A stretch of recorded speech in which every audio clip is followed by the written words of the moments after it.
Hello and thank you for joining for today's cryptid horror stories.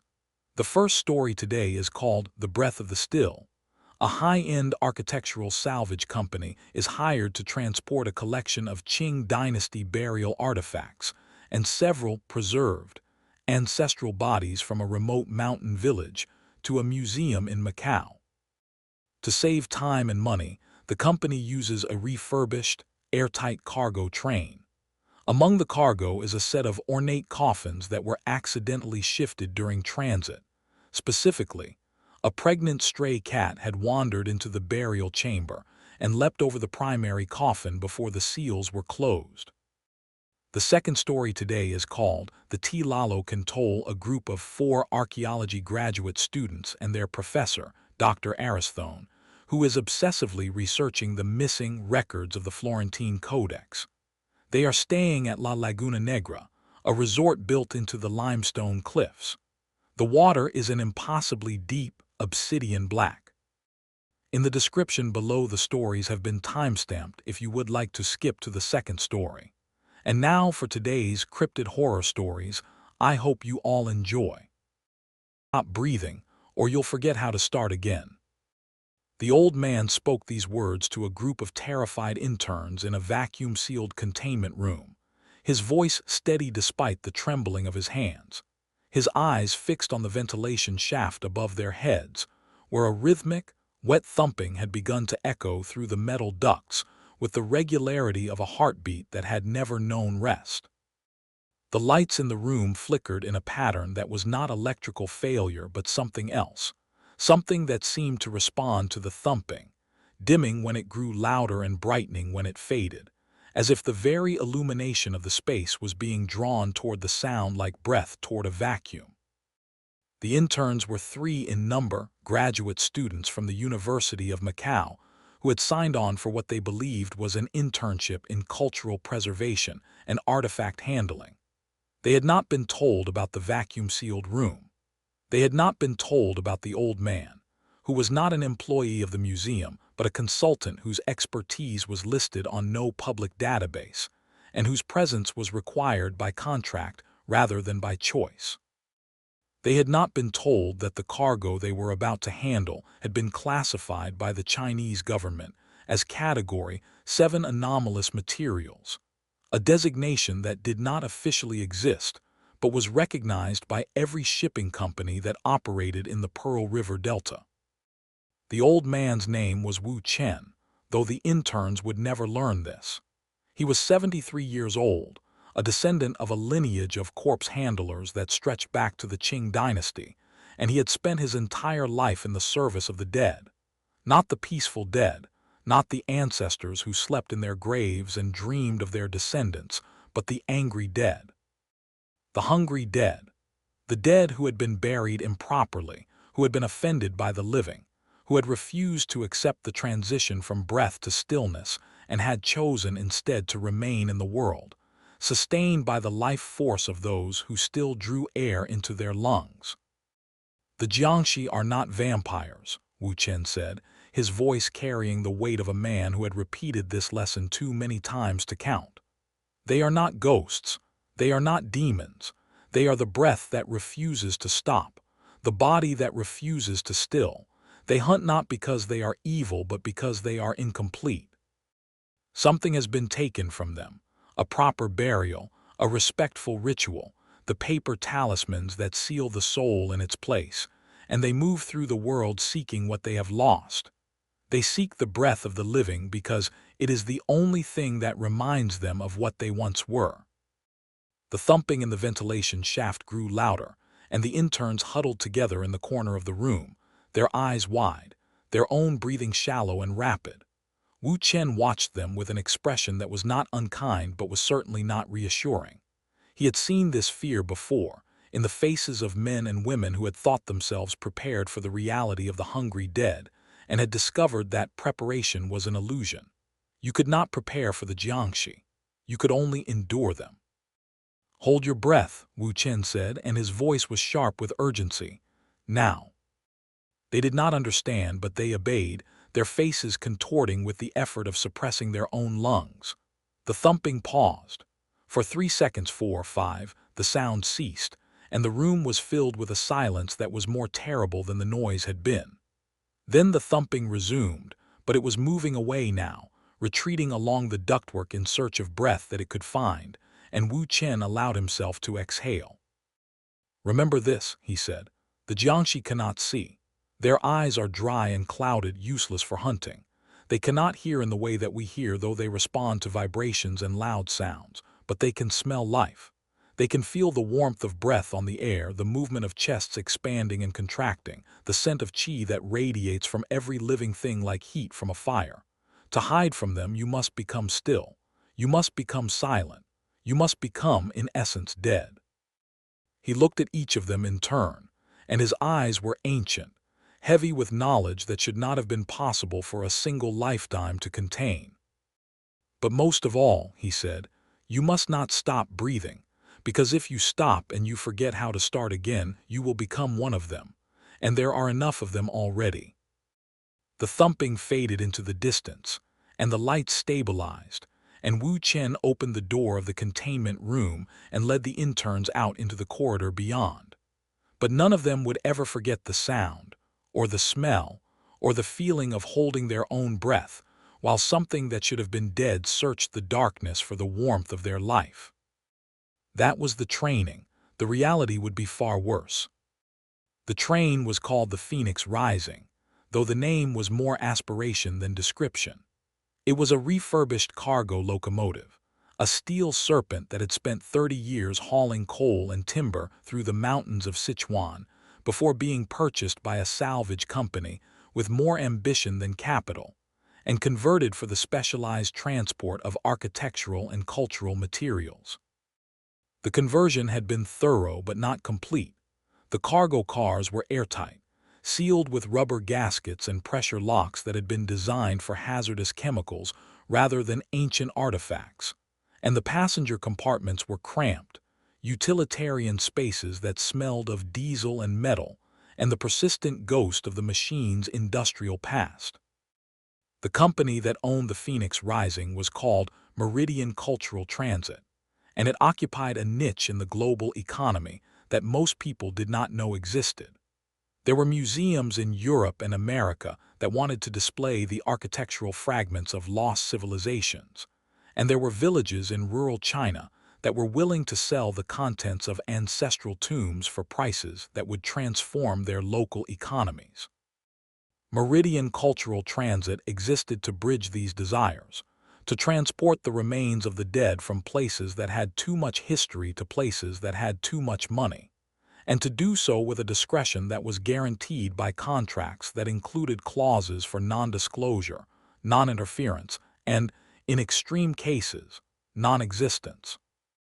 The current job was typical of Meridian's portfolio.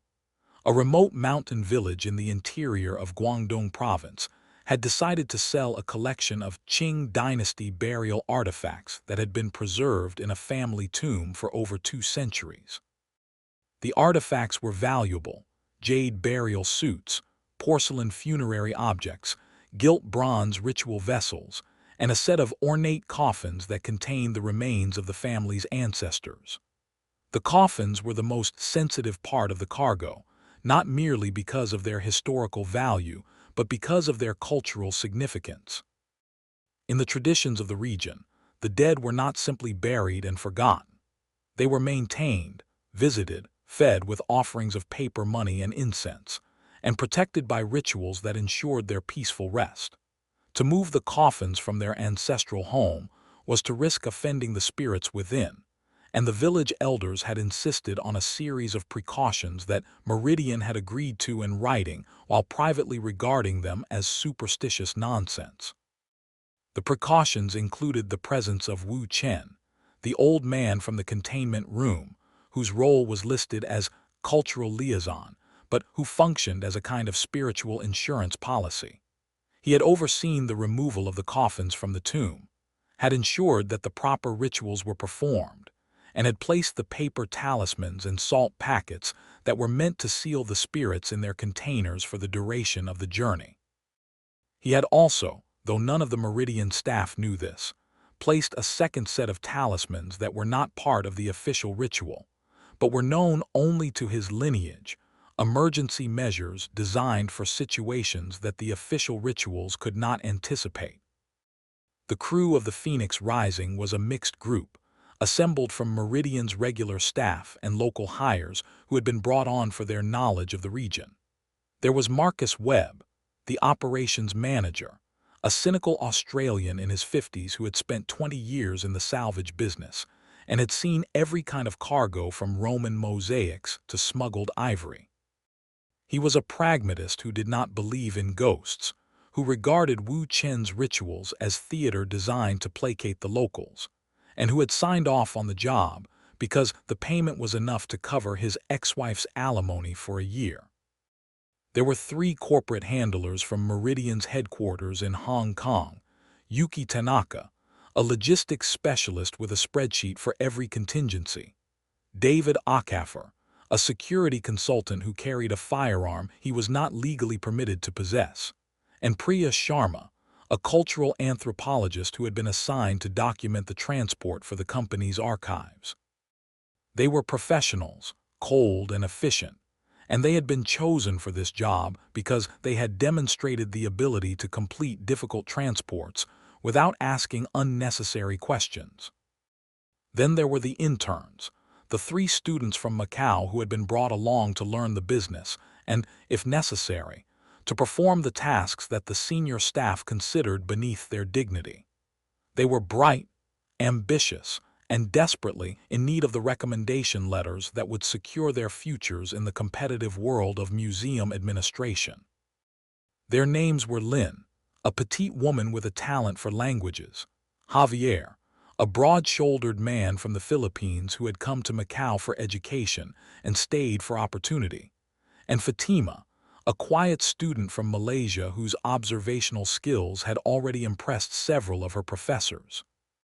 Finally, there were the locals, 2 men from the village who had been hired as loaders and who had insisted on accompanying the cargo to its destination, not because they trusted Meridian, but because they did not trust anyone else to treat their ancestors with respect.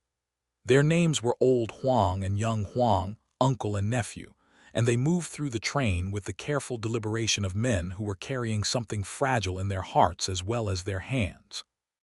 The train had been loaded in the mountain village under Wu Chen's supervision, the coffins secured in the airtight cargo cars with straps and braces that would prevent movement during transit. The seals were applied, the talismans were placed, and the doors were locked with a ceremony that Webb found irritating and Yuki found inefficient. But the job was done, and the Phoenix Rising began its journey toward Macau, carrying its cargo of history and death through the mountain passes that had been carved by rivers older than human memory. It was during the loading that the cat appeared. No one saw it enter the burial chamber. The tomb was sealed, the doors locked, the only access through the narrow passage that Wu Chen had blessed with incense and salt. But cats were common in the village, feral creatures that hunted the rats that infested the grain stores, and one of them, a pregnant stray with matted gray fur and eyes that reflected the lantern light in eerie yellow discs, had somehow slipped past the guards and into the tomb before the final coffin was sealed. The cat had leapt. That was what the village children would report later, when the investigators came to ask questions.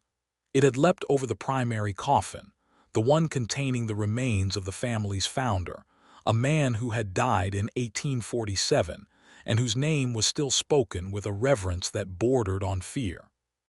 The cat had leapt over the coffin, and its tail had brushed against the lid, and its paws had touched the wood that had been blessed and sealed by Wu Chen's predecessors 3 days earlier. And then the cat had vanished, slipping out through the same passage it had entered, and no one had noticed its presence until it was too late. Wu Chen had felt it. He had felt the disturbance in the air, the shift in the pressure that accompanied the movement of living things through consecrated space. But he had been outside the tomb, supervising the loading of the lesser coffins, and by the time he entered to perform the final sealing, the cat was gone and the damage was done. He had placed extra talismans. He had spoken extra prayers. He had done everything that his lineage had taught him to do in situations where the boundary between the living and the dead had been compromised by the passage of an animal across sacred ground. But as the train pulled away from the village and the mountains closed around them like teeth, Wu Chen sat in his cramped compartment and listened to the sound of the wheels on the tracks and knew, with a certainty that went beyond intuition, that something had been disturbed that should not have been disturbed. Something that was now awake. The first sign came 12 hours into the journey, as the train was passing through a mountain pass where the tracks had been carved into the side of a cliff, and the drop to the river below was measured in hundreds of meters. The crew was gathered in the forward passenger car, eating a meal of rehydrated noodles and dried fruit that Yuki had distributed from the supply locker. The conversation was sparse, dominated by Webb's complaints about the condition of the train and Akafar's anecdotes about his previous security jobs. It was Fatima who noticed the smell. "Does anyone else smell that?" she asked, her voice tentative, her nose wrinkled in an expression of distaste. "Smell what?" Javier asked, looking up from his noodles. "Like fungus, old mushrooms. That smell when you open a closet that's been closed for too long." The others paused, their own senses catching up to Fatima's observation. She was right. There was a scent in the air, faint but distinct, that had not been present when they boarded. It was earthy and sweet at the same time, the odor of decomposition that had been arrested at an early stage, of organic matter that was rotting slowly in a controlled environment. It was the smell of the Jiangshi skin, though none of them knew this yet, the fungal scent that accompanied the preservation of a corpse that had refused to accept the finality of death. "It's the cargo," Webb said, though his voice lacked its usual certainty. "The burial artifacts. They've been sealed in the tomb for 200 years. Of course they smell." "The cargo cars are airtight," Yuki pointed out. "The smell shouldn't be reaching the passenger compartments." "Airtight seals can fail," Akafar said, "especially on a refurbished train like this. I'll check the connections when we stop at the next switching station." But they would not reach the next switching station. The smell grew stronger as the hours passed, and by the time the sun had set and the train was running through the darkness of the mountains on track illuminated only by the stars, the scent had become pervasive, a presence that filled every compartment and clung to their clothing and their hair like smoke. It was Lin who found the broken seals. She had gone to the cargo car to retrieve a piece of documentation that Yuki needed, a customs form that had been filed in the wrong folder and needed to be corrected before they reached the border checkpoint. The cargo cars were accessible through a connecting corridor that ran the length of the train, a narrow passage with doors at either end that were supposed to be sealed during transit. Lin opened the forward door and stepped into the corridor, and immediately knew that something was wrong. The smell was overwhelming here, a physical presence that made her eyes water and her throat constrict. It was not merely fungal anymore. It was the smell of old meat, of protein that had been preserved past the point of decay and had entered a state that was neither alive nor dead, but something suspended between the two. And beneath the smell, there was a coldness that had nothing to do with the mountain air, a chill that seemed to emanate from the cargo cars themselves, as if the contents were radiating a temperature that was lower than the surrounding environment. Lin moved down the corridor, her hand on the wall for balance as the train swayed through a curve. The cargo cars were lined up ahead of her, 3 of them, each one a sealed chamber containing the coffins and artifacts that were the purpose of this journey. The seals on the first 2 cars were intact, the electronic locks showing green lights on their status panels, but the seal on the 3rd car, the one containing the primary coffin, was broken. Not broken from the outside, broken from the inside. The electronic lock was still engaged, its green light glowing steadily, but the pressure seal around the door had been compromised. Lin could see the gap where the rubber gasket had been pushed outward, The metal frame bent slightly as if something had pressed against it from within with a force that was not explosive but was inexorable. A steady pressure applied over time rather than a sudden blow. The gap was small, no wider than a finger, but it was enough. Enough for the smell to escape, enough for the cold to leak out, enough for something to have slipped through. Lynn reached for the status panel, her finger hovering over the manual override that would open the door and allow her to inspect the interior. Then she stopped, because through the gap in the seal she could see something. A shape, a silhouette, standing upright in the darkness of the cargo car, its arms extended at its sides, its head tilted at an angle that suggested rigor mortis rather than relaxation. She thought it was a mannequin, a dummy, placed there by the loaders for some reason she could not fathom. But mannequins did not stand unsupported in the center of sealed cargo cars. Mannequins did not tilt their heads to follow the movement of observers outside their containers, and mannequins did not, when observed, begin to move. The figure in the cargo car shifted. Not quickly, not with the fluidity of a living body, but with a series of jerks and snaps that suggested joints forced beyond their natural range of motion. The arms rose slowly, until they were extended straight forward, the posture of a diver preparing to leap or a sleepwalker reaching for something in a dream.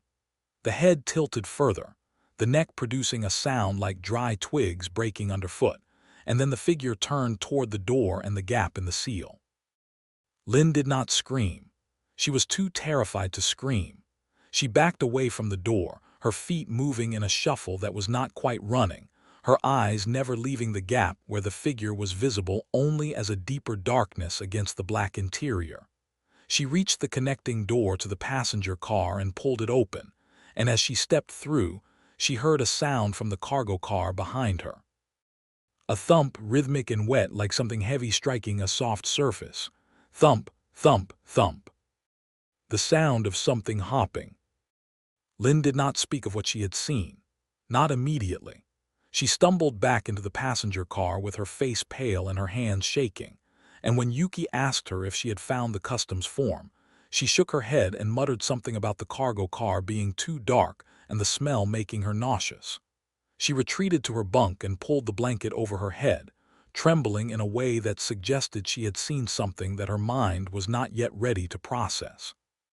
But the smell was not something that could be ignored, and neither was the cold. Webb, whose pragmatism was beginning to crack under the weight of mounting anomalies, made his own inspection of the corridor an hour after Lynn's return. He found the broken seal on the third cargo car and the darkness beyond the gap, and he stood for a long time staring at the silhouette that was still visible inside, his hand resting on the manual override panel with a hesitation that was foreign to his decisive nature. "It's a statue," he told himself, his voice loud in the quiet corridor. "A funerary figure. The villagers packed it with the coffins. It's just a statue." But statues did not stand in the center of cargo cars. Statues did not face doors with their arms extended. And statues, he was fairly certain, did not produce rhythmic sounds that traveled through the metal walls of the train like heartbeats. Thump, thump, thump. The sound was coming from the cargo hold, from somewhere deeper in the train, beyond the third car where the broken seal was. Webb frowned, his managerial instincts overriding his fear. If there was a mechanical problem with the train's suspension, it could derail them in the mountains, and a derailment at this speed would be catastrophic. He needed to investigate. He needed to rule out the possibility that the thumping was something other than what his rational mind insisted it must be. He walked down the corridor past the sealed cargo cars, past the broken seal on the third car where the silhouette had been but was no longer visible in the darkness, and into the rear section of the train where the additional cargo and supplies were stored. The thumping grew louder as he approached, a rhythmic percussion that seemed to match the swaying of the train but was somehow separate from it, a sound that had its own cadence, its own intention. The cargo hold was a large open space at the rear of the train, a converted freight car with shelves and racks that held the equipment and provisions for the journey. It was dimly lit by a single emergency bulb that cast more shadow than illumination, and the air was thick with the fungal smell that had permeated the entire train. Webb stepped inside, his flashlight sweeping across the space, and found nothing out of place. The shelves were intact. The supplies were undisturbed. The thumping, however, was louder here, seeming to emanate from the walls themselves. He moved deeper into the hold, following the sound, his flashlight beam cutting through the darkness like a blade. The thumping was coming from the corner of the car, behind a stack of supply crates that had been arranged to prevent shifting during transit. Webb approached the crates, telling himself that he was being foolish, that he would find a loose pipe or a rat trapped in the wall, something mundane and explainable that would restore his confidence in the rational order of things. He moved the crates aside, grunting with the effort, and found what was making the sound. It was standing in the corner, perfectly still, its back to him, its arms extended at its sides in the posture he had seen through the gap in the cargo car seal.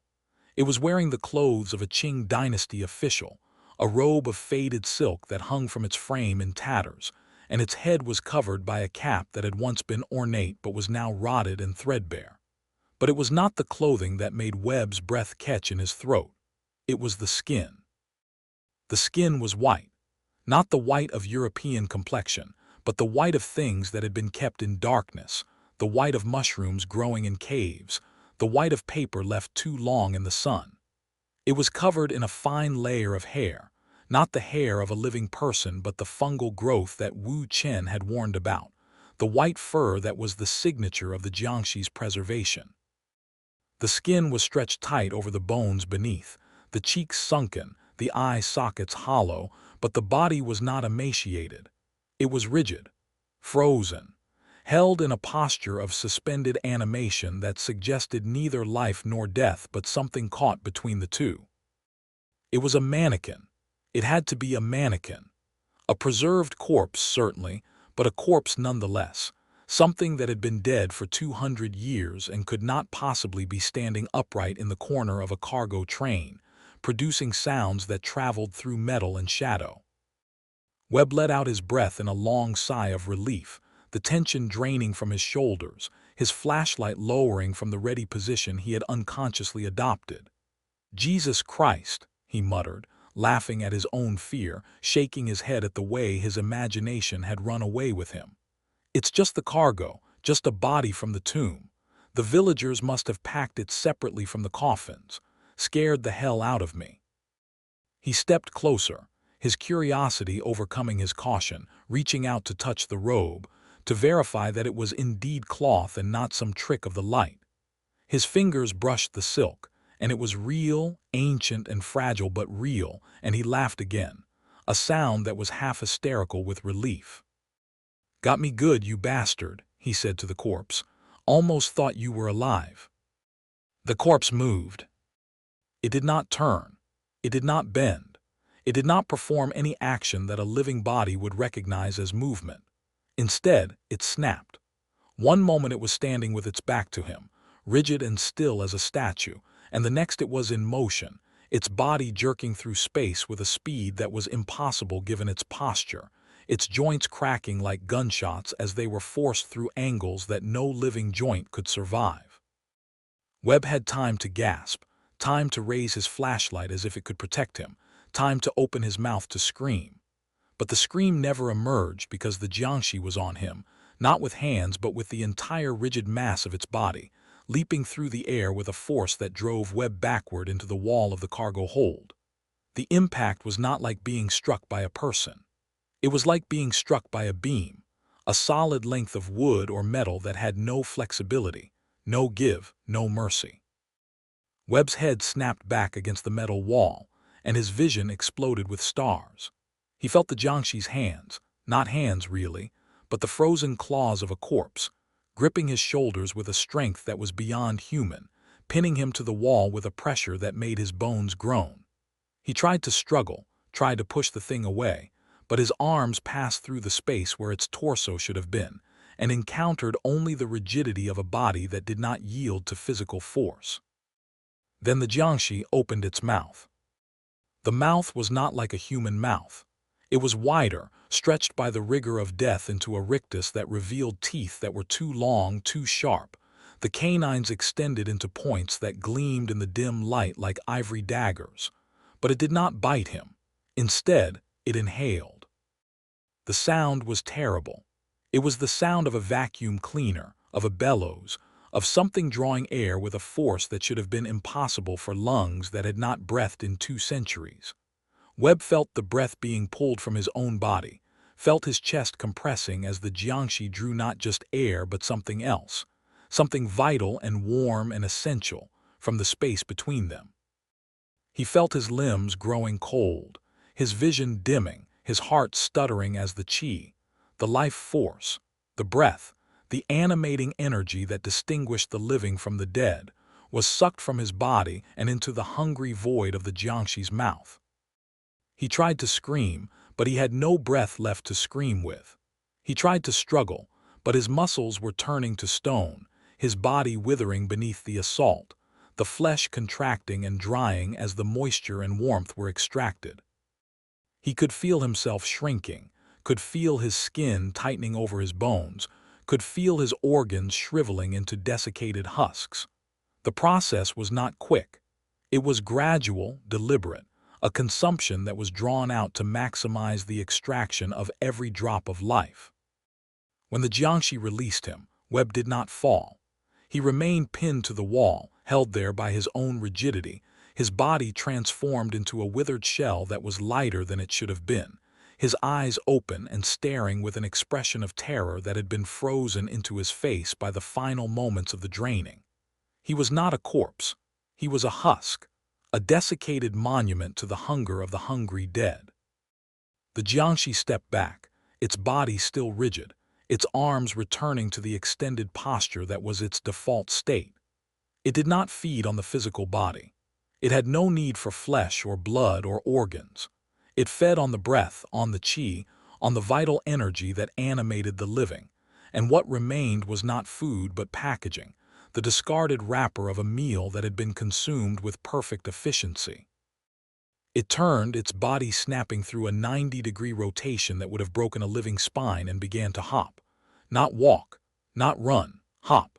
The Jiangshi moved by leaping, its rigid legs propelling it through space in bounds that covered meters at a time, the thump of its landing echoing through the train with a rhythm that was both primitive and terrifying. Thump, thump, thump. The sound of something that did not tire, did not sleep, did not rest. The sound of hunger made flesh. It hopped toward the connecting door that led to the passenger cars, toward the warmth and breath that waited there, toward the living who did not yet know that they were being hunted.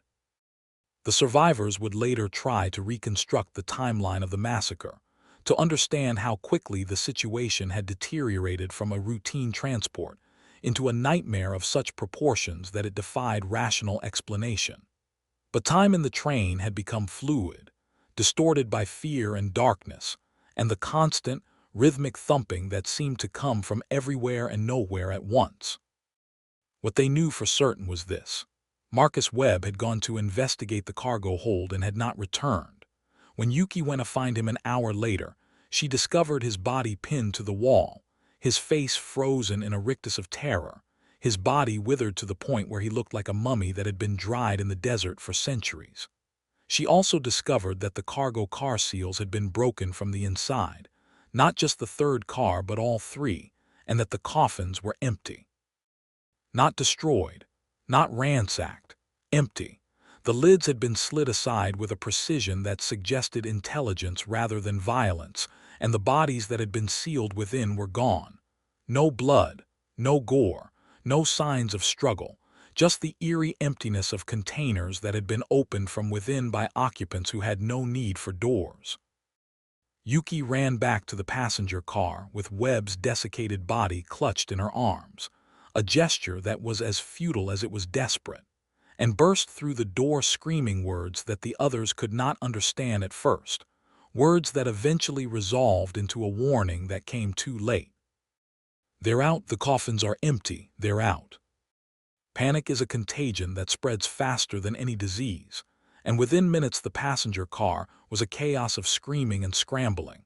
The corporate handlers and interns and locals all reacting to the news with the terror of people who had been told that the dead were walking and had no framework for processing such information. Ahuizotl drew his illegal firearm and pointed it at the connecting door, his hands shaking so violently that the weapon weaved like a snake's head. Priya Sharma was vomiting in the corner, her anthropological training useless in the face of a threat that belonged to folklore rather than fieldwork.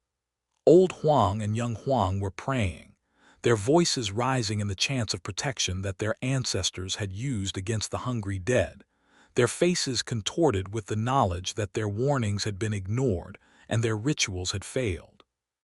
Only Wu Chen was calm. He sat in his seat with his hands folded in his lap, his eyes closed, his lips moving in a silent recitation that was older than the train, older than the mountains, older than the empire that had buried the bodies now hunting them. When he opened his eyes, they were clear and focused, and his voice cut through the panic like a knife through silk. "Listen to me," he said, and the authority in his tone was enough to silence the screaming. "The Jiangshi are in the train. They have awakened because the seal was broken, because a cat crossed the coffin, because the balance was disturbed. They cannot be reasoned with. They cannot be bargained with. They can only be avoided, and to avoid them you must understand how they hunt." "We need to stop the train," Ahuizotl said, his voice cracking. "We need to get off, now." "The train is moving at 80 kilometers per hour through a mountain pass," Wu Chen replied. "If we stop it, we die. If we jump, we die. Our only hope is to reach the end of the line, to get to Macau where the temples and the sunlight can protect us. But we will not reach Macau if we do not survive the journey." "How do we survive?" Yuki asked, her spreadsheet mind seeking data, parameters, solutions. "By understanding what they are," Wu Chen said. "The Jiangshi are blind. Their eyes are dry and clouded. They cannot see you. They cannot hear you, not in the way that you hear, but they can smell life. They can feel the warmth of breath. They can sense the expansion and contraction of lungs, the movement of chests, the radiation of qi that every living thing emits. To hide from them, you must become invisible to their senses. You must hold your breath. You must move only when the noise of the train masks your footsteps. You must become still."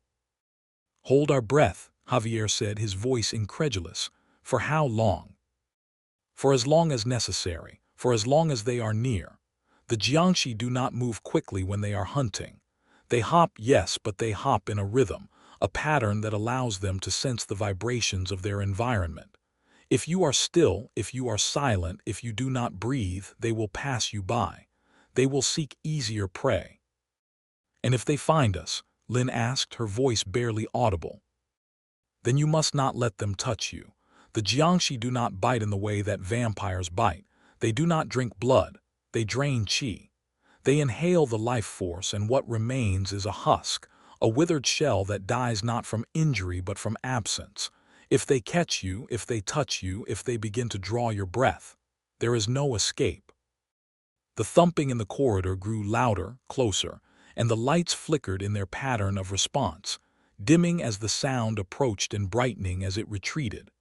The survivors huddled together in the center of the passenger car, their eyes fixed on the connecting door, their breath held in their chests, their bodies trembling with the effort of stillness. The door did not open. Instead, the Jiangshi appeared at the window. It was the figure from the cargo hold, the one that had been Webb's killer, its white face pressed against the glass with a rigidity that suggested it did not understand the concept of glass, of barriers, of things that could not be passed through by force. Its eyes were closed, the lids sealed by the desiccation of death, but its head moved from side to side in a scanning motion that was driven by senses other than sight. It was listening. It was smelling. It was feeling the warmth of the living through the metal and glass that separated it from its prey. Yuki held her breath, her face turning red, her chest burning with the need to exhale. Beside her, Ahuizotl had his gun raised, the barrel pointed at the window, his finger on the trigger with a pressure that was steadily increasing. Wu Chen reached out and placed his hand on Akafer's arm, shaking his head with a vehemence that was almost violent. "No," Wu Chen mouthed, the words soundless but unmistakable. "Do not." The Jiangshi remained at the window for what felt like hours but was probably seconds, its head moving in slow arcs, its body pressed against the glass with a force that made the window frame creak. Then it moved on, its body snapping away from the window in a single bound that carried it out of sight, and the survivors heard the thumping resume as it hopped along the exterior of the train, searching for another way in. Yuki exhaled in a rush that was almost a sob, and the others followed, gasping for air with the desperation of drowning men breaking the surface. But Wu Chen's face was grim, and his hand did not leave Akafer's arm. "That was one," he said. "There are more. The primary coffin contained the founder of the family, the patriarch whose death began the lineage. He is the lead Jiangshi, the source of the hunger, and his awakening will have triggered the others. They are a hive, connected by the qi they share. When he feeds, the others feed. When he wakes, the others wake. And they are learning." "Learning?" Priya asked, her voice raw from vomiting. "The Jiangshi are not mindless. They are the spirits of the dead, and spirits remember. The lead Jiangshi was a man of power in life, a magistrate or a governor, and in death he retained something of his cunning. He will coordinate the others. He will direct them. And as he feeds, as he drains the qi of the living, he will redistribute that energy to the others, making them faster, stronger, more agile. The more we die, the more dangerous they become." The words hung in the air like a death sentence, and the survivors looked at each other with expressions that ranged from despair to determination to the blank emptiness of shock. They were 6 now, not counting Wu Chen: Yuki, Akafer, Priya, Lin, Javier, and Fatima. Old Huang and young Huang were praying in the corner, their chants rising and falling in a rhythm that was older than the train's engines. And the interns were huddled together like children, their academic ambitions forgotten in the face of survival. "We need to get to the conductor's cabin," Yuki said, her organizational mind reasserting itself. "If we can reach the emergency brake, we can stop the train and get out. The Jiangshi may be fast, but they can't outrun us if we scatter into the jungle." "The conductor's cabin is at the front of the train," Wu Chen said. "To reach it, we must pass through the cargo cars and the engine compartment, and the Jiangshi are between us and the front." "Then we go around," Akafer said. "There's an access hatch on the roof. We can climb out, move along the top of the train, and drop down into the conductor's cabin from above." "The roof is exposed," Wu Chen warned. "The Jiangshi can sense you more easily in open air, and the train is moving at speed. One slip and you fall to the rocks below." "One slip," Akafer repeated, "and we die quickly. If we stay here, we die slowly. I'd rather take my chances with the rocks." It was decided, though Wu Chen did not agree with the decision. The survivors gathered what they could: flashlights, tools, the paper talismans that Wu Chen distributed with the urgency of a man preparing for war, and moved toward the roof access hatch that was located in the ceiling of the passenger car. Akafer went first, his gun clenched between his teeth as he climbed the ladder and pushed open the hatch, his body braced against the wind that howled through the mountain pass. The roof of the train was a nightmare of wind and motion. The Phoenix Rising was moving at speed through a narrow gorge, the rock walls rising on either side like the jaws of a vice, and the wind whipped across the roof with a force that tore at their clothing and made their eyes water. Akafer moved forward in a crouch, his boots finding purchase on the metal ridges that ran the length of the cars, and the others followed in a line, each one linked to the next by a rope that Yuki had produced from the emergency kit. They had covered perhaps half the distance to the conductor's cabin when the first Jiangshi appeared on the roof behind them. It was not the lead. It was one of the lesser dead, a figure in the rotted remains of a burial robe, its skin white and fungal, its movements jerky and uncoordinated. But it was faster than it should have been, its leaps carrying it across the roof in bounds that covered meters at a time, and the survivors could hear the cracking of its joints as it forced its rigid body through movements that no corpse should have been capable of. "Don't breathe," Wu Chen screamed, though the wind tore the words from his lips. They froze, each one holding their breath with a desperation that made their vision blur. Their bodies pressed flat against the roof of the train as the Jiangshi hopped past them, its head moving from side to side, its senses scanning for the breath that it could not find. It passed within meters of Javier, close enough that he could smell the fungal rot that clung to its skin, close enough that he could see the individual hairs that covered its face like a mask of mold. But it did not stop. It hopped onward, searching, always searching, and the survivors waited until the sound of its passage had faded into the wind before they dared to exhale. "They're accelerating," Wu Chen said, his voice hoarse.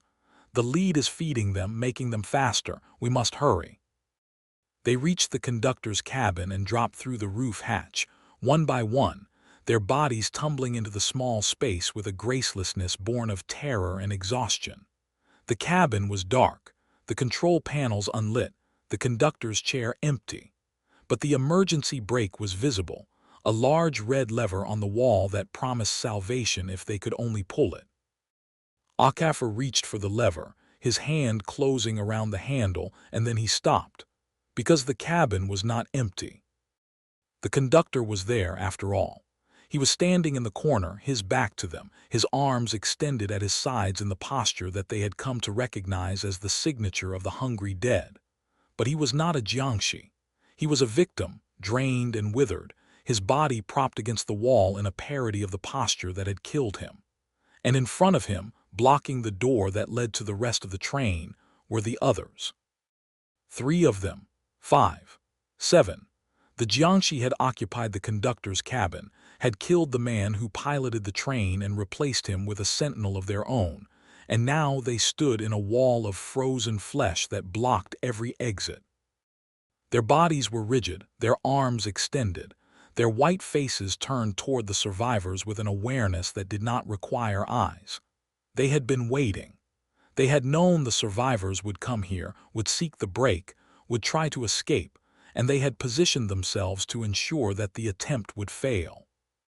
"The exits," Yuki whispered, and her voice was the voice of a woman who understood that she was about to die. "They're blocked."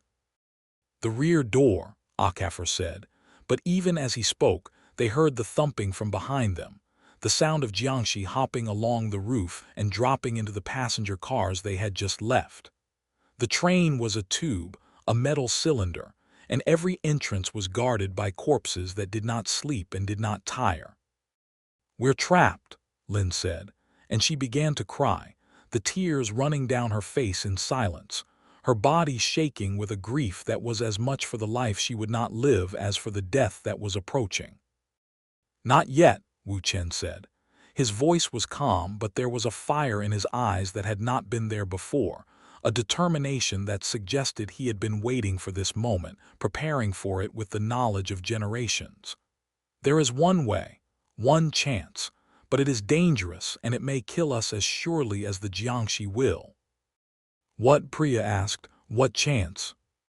"The fire suppression system," Wu Chen said. "This train was refurbished for hazardous cargo.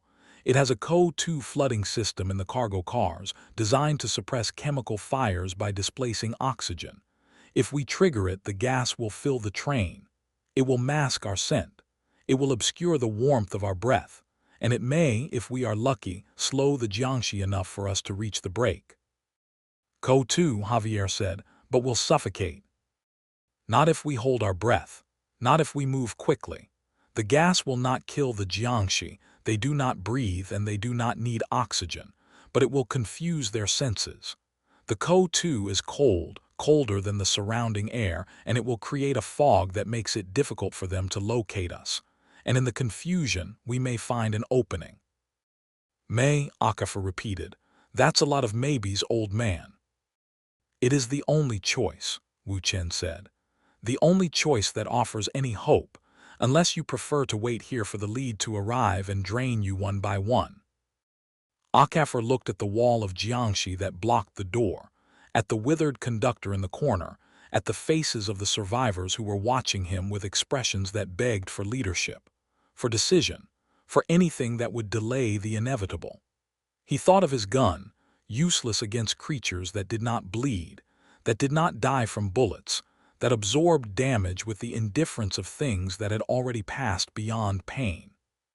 "Show me where the trigger is," he said. Wu Chen nodded, and he reached into his pocket and pulled out a key, a small metal object that had been given to him by the train's engineers during the refurbishment and that he had kept hidden for exactly this purpose. "The control panel is in the second cargo car. We must go back the way we came, past the Jiangshi on the roof, and trigger the system from there. Then we run. We run for the brake, and we do not stop until the train is stopped or we are dead." "Past the Jiangshi on the roof," Yuki said. "Past the ones in the corridor, past the ones in the cargo hold." "Yes," Wu Chen said. "All of them. And we must do it without breathing, without making a sound, without alerting them to our presence until the gas gives us cover." He looked at each of them in turn, at the 6 survivors who had come to this train expecting a routine transport and had found instead a war against the dead. "I will go first. I am old and I have lived enough. But if I fall, if the Jiangshi take me, you must not stop. You must keep moving. You must reach the panel and trigger the gas. And then you must run." They prepared in silence, the only sound the thumping of the Jiangshi that echoed through the train like a heartbeat that would never stop. Wu Chen distributed the remaining talismans, pressing them into their hands with an urgency that suggested he did not truly believe they would work, but could not bring himself to abandon the traditions of his lineage. He checked the ropes, the flashlights, the tools that might serve as weapons in a fight where bullets were useless. And then, with a nod that was both farewell and benediction, he opened the roof hatch and climbed back into the wind. The wind on the roof of the train was a living thing, a howling demon that tore at their clothes and screamed in their ears with a violence that made thought impossible. Wu Chen moved ahead of them, his old body bent double against the gale, his feet finding purchase on the metal ridges with a sureness that came from a lifetime of balance and discipline. Behind him, the survivors followed in a line, each one gripping the rope that connected them, their faces pressed against the cold steel, their lungs burning with the effort of suppressed breath. They had reached the midpoint between the conductor's cabin and the second cargo car, when the first Jiangshi appeared on the roof ahead of them. It was the lead. They knew it immediately, not by size. It was no larger than the others, but by presence. The lesser Jiangshi moved with a jerky unpredictability, their bodies snapping through space in bounds that were powerful but unrefined. The lead moved with purpose, its hops measured and deliberate, each one landing with a precision that suggested calculation rather than instinct. It wore the robes of a Qing official, the silk rotted but still bearing the patterns of authority, and its face was not merely white but luminous, glowing with an inner light that was the accumulated qi of the victims it had already consumed. Wu Chen froze, his body going rigid against the roof, and the survivors behind him did the same, pressing themselves flat against the metal, their hearts hammering against their ribs with a force that they prayed was muffled by the wind. The lead Jiangshi paused at the edge of the roof access hatch, its head tilting in that terrible scanning motion, its arms extended in the posture of readiness. It was listening. It was smelling. It was feeling the warmth of life that radiated from the 6 bodies pressed against the steel. For 10 seconds, 20, 30, the standoff held. The wind howled. The train swayed through a curve that pressed them against the roof with centrifugal force, and the lead Jiangshi stood motionless, a statue of frozen hunger, its senses reaching outward into the night. Then it hopped, not toward them, but away, continuing its patrol along the roof in the direction of the conductor's cabin, its body disappearing into the darkness beyond the reach of the starlight. The survivors waited, not daring to breathe, until the sound of its passage had faded into the rhythmic thumping that was now coming from multiple directions, a chorus of hungry dead that filled the train with their presence. Wu Chen moved, crawling forward on hands and knees, his progress agonizingly slow but silent. They reached the roof hatch of the second cargo car, and he lifted it with a gentleness that was almost tender, lowering himself into the darkness below. The others followed, dropping one by one into the space that had once held the primary coffin, and now held only the smell of fungal rot and the cold that radiated from the walls like breath from a tomb. The cargo car was dark, the emergency lighting reduced to a single red bulb that pulsed with a rhythm that matched the thumping from outside. The control panel for the fire suppression system was on the far wall, a metal box with a glass front, and a lever inside that was painted in the universal color of emergency. Bright red, the color of blood and warning and the last resort of the desperate. Wu Chen crossed to the panel, his movements careful and silent, and inserted the key into the lock.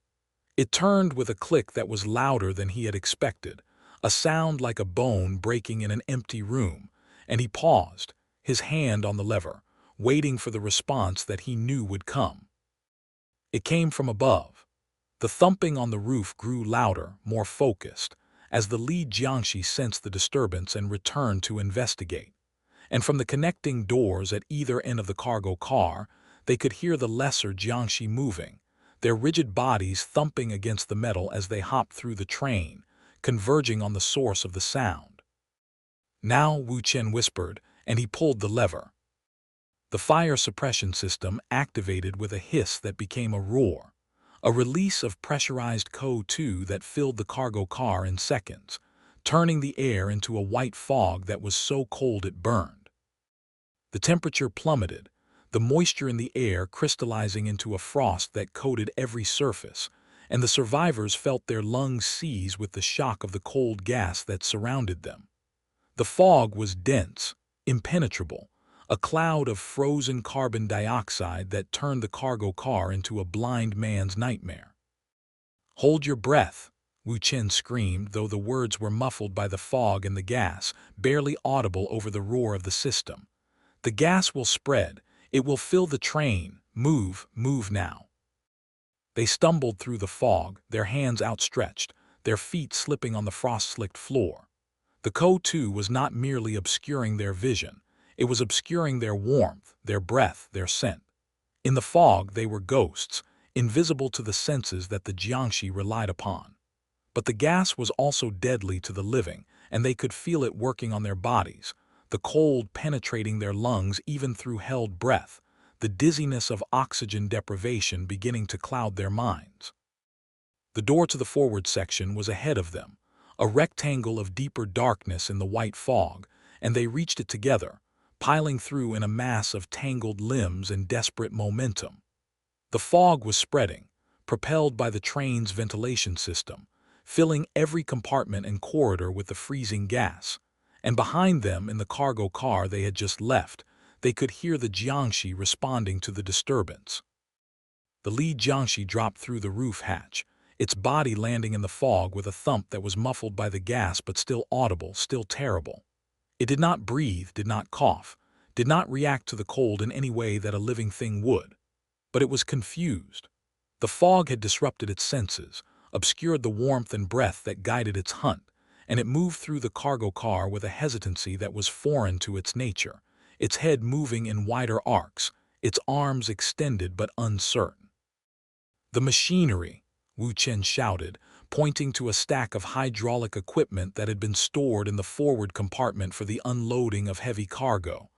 "Their arms, they cannot bend, pin them." The realization struck them with the force of revelation. The Jiangshi were rigid, their bodies frozen in rigor mortis, their joints locked in positions that allowed them to hop and extend, but not to bend or flex. If they could be trapped, if their arms could be pinned against their bodies or against the walls of the train, their stiffness would become a liability rather than a weapon. Akafor was the first to act, his military training overriding his terror.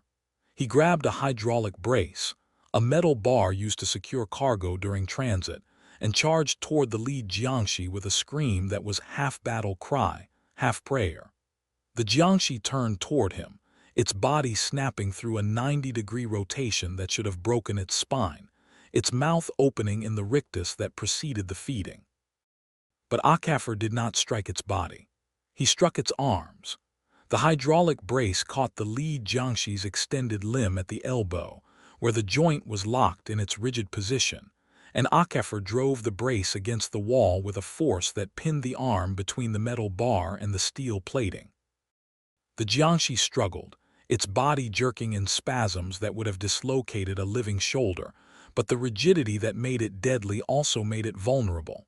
It could not bend its arm to free itself. It could not retract the limb from the trap. It was stuck, pinned like a butterfly to a board, its mouth opening and closing in silent hunger. "It works," Akafur screamed. "Pin them, pin their arms." The others surged forward, grabbing tools and equipment from the storage racks, using the heavy machinery that had been designed to secure cargo and now served to secure the dead. Yuki found a chain hoist and wrapped it around a lesser Jiangshi that had emerged from the fog, pinning its arms against its body in a straitjacket of steel links.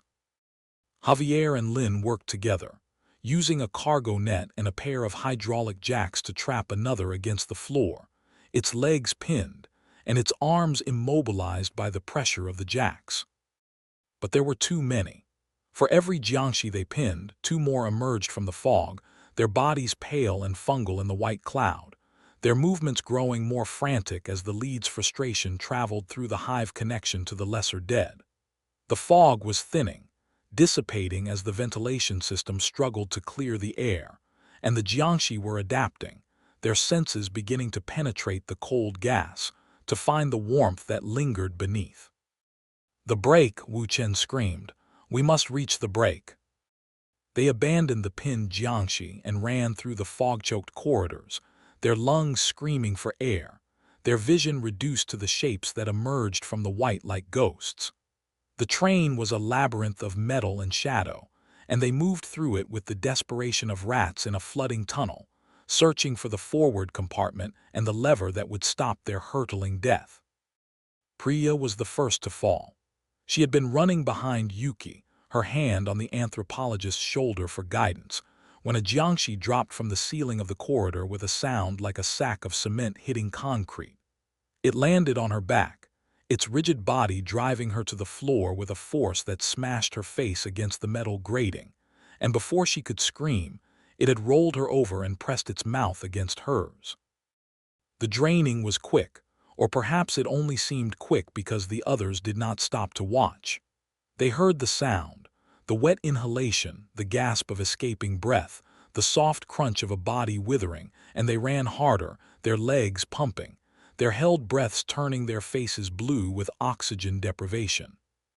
Priya's body was left behind, another husk in a train that was becoming a charnel house, and the Jiangshi that had fed on her rose with a new energy, its movements faster, its leaps longer, the chi of its victim fueling its advancement.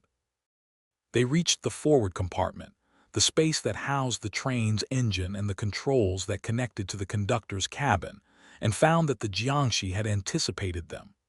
The corridor that led to the break was blocked by a wall of frozen flesh, the bodies of the dead arranged in a barrier that was both physical and psychological, a statement of intent that said there would be no escape, no salvation, no survival.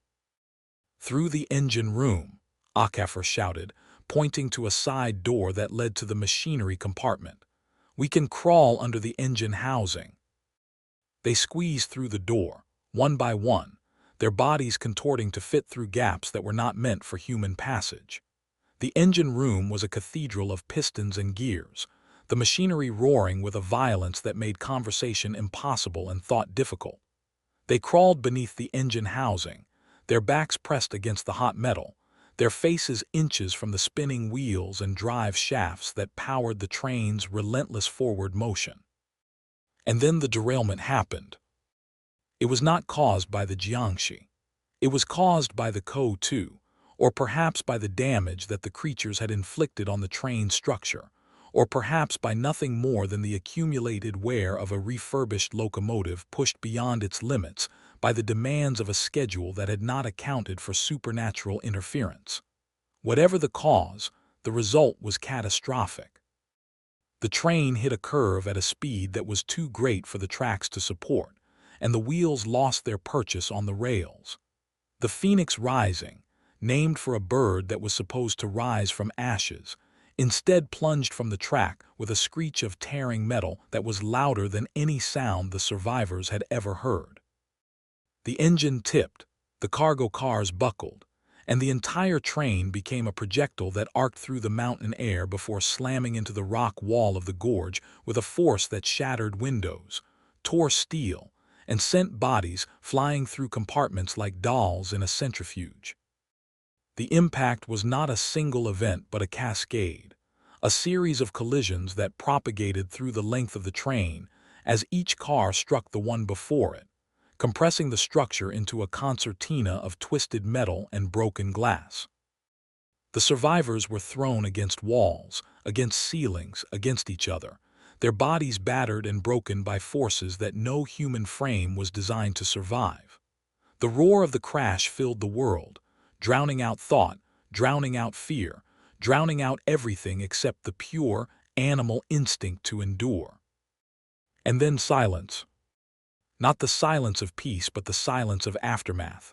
The ringing in their ears, the groan of settling metal, the drip of fluids from ruptured lines, and beneath it all the thumping, slower now, more deliberate, but still present, still patient, still hungry.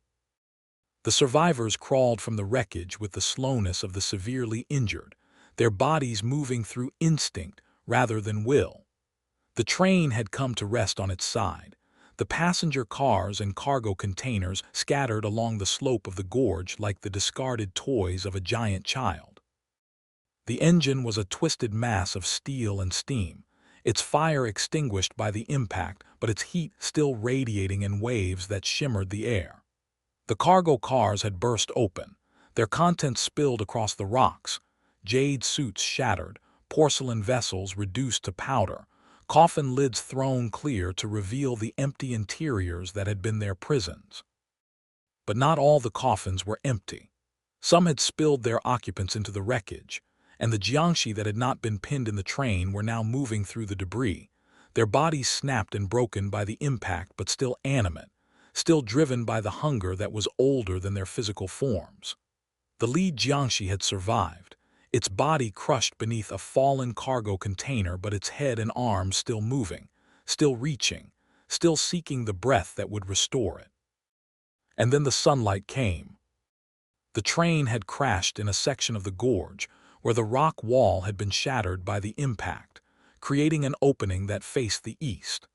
The sun was rising, its light streaming through the gap in a golden flood that illuminated the wreckage with a radiance that was almost holy. The Jiangshi that were exposed to the direct beam of sunlight began to smoke, their fungal skin blistering and cracking under the assault of ultraviolet radiation that their preserved flesh could not withstand. They made sounds, not screams, for they had no breath to scream with but vibrations, deep resonances that traveled through the ground and made the survivors' teeth ache. The light was not enough to destroy them all. Many of the Jiangshi were sheltered by the wreckage, hidden in shadows that the sun could not penetrate. But the exposure weakened them, slowed them, made their movements jerky and uncoordinated as the hive connection was disrupted by the damage. And in the debris, among the scattered contents of the cargo cars, the survivors found something else. The ritual materials that Wu Chen had packed, the paper talismans and salt packets that had been meant to seal the coffins, had survived the crash. They lay in the dirt, their characters still visible, their power still intact. Wu Chen, his body broken by the impact, his legs crushed beneath a section of the roof, dragged himself toward the talismans with a determination that was beyond physical possibility. He reached them, his fingers closing around the paper with a grip that was weak but unshakable, and he began to chant.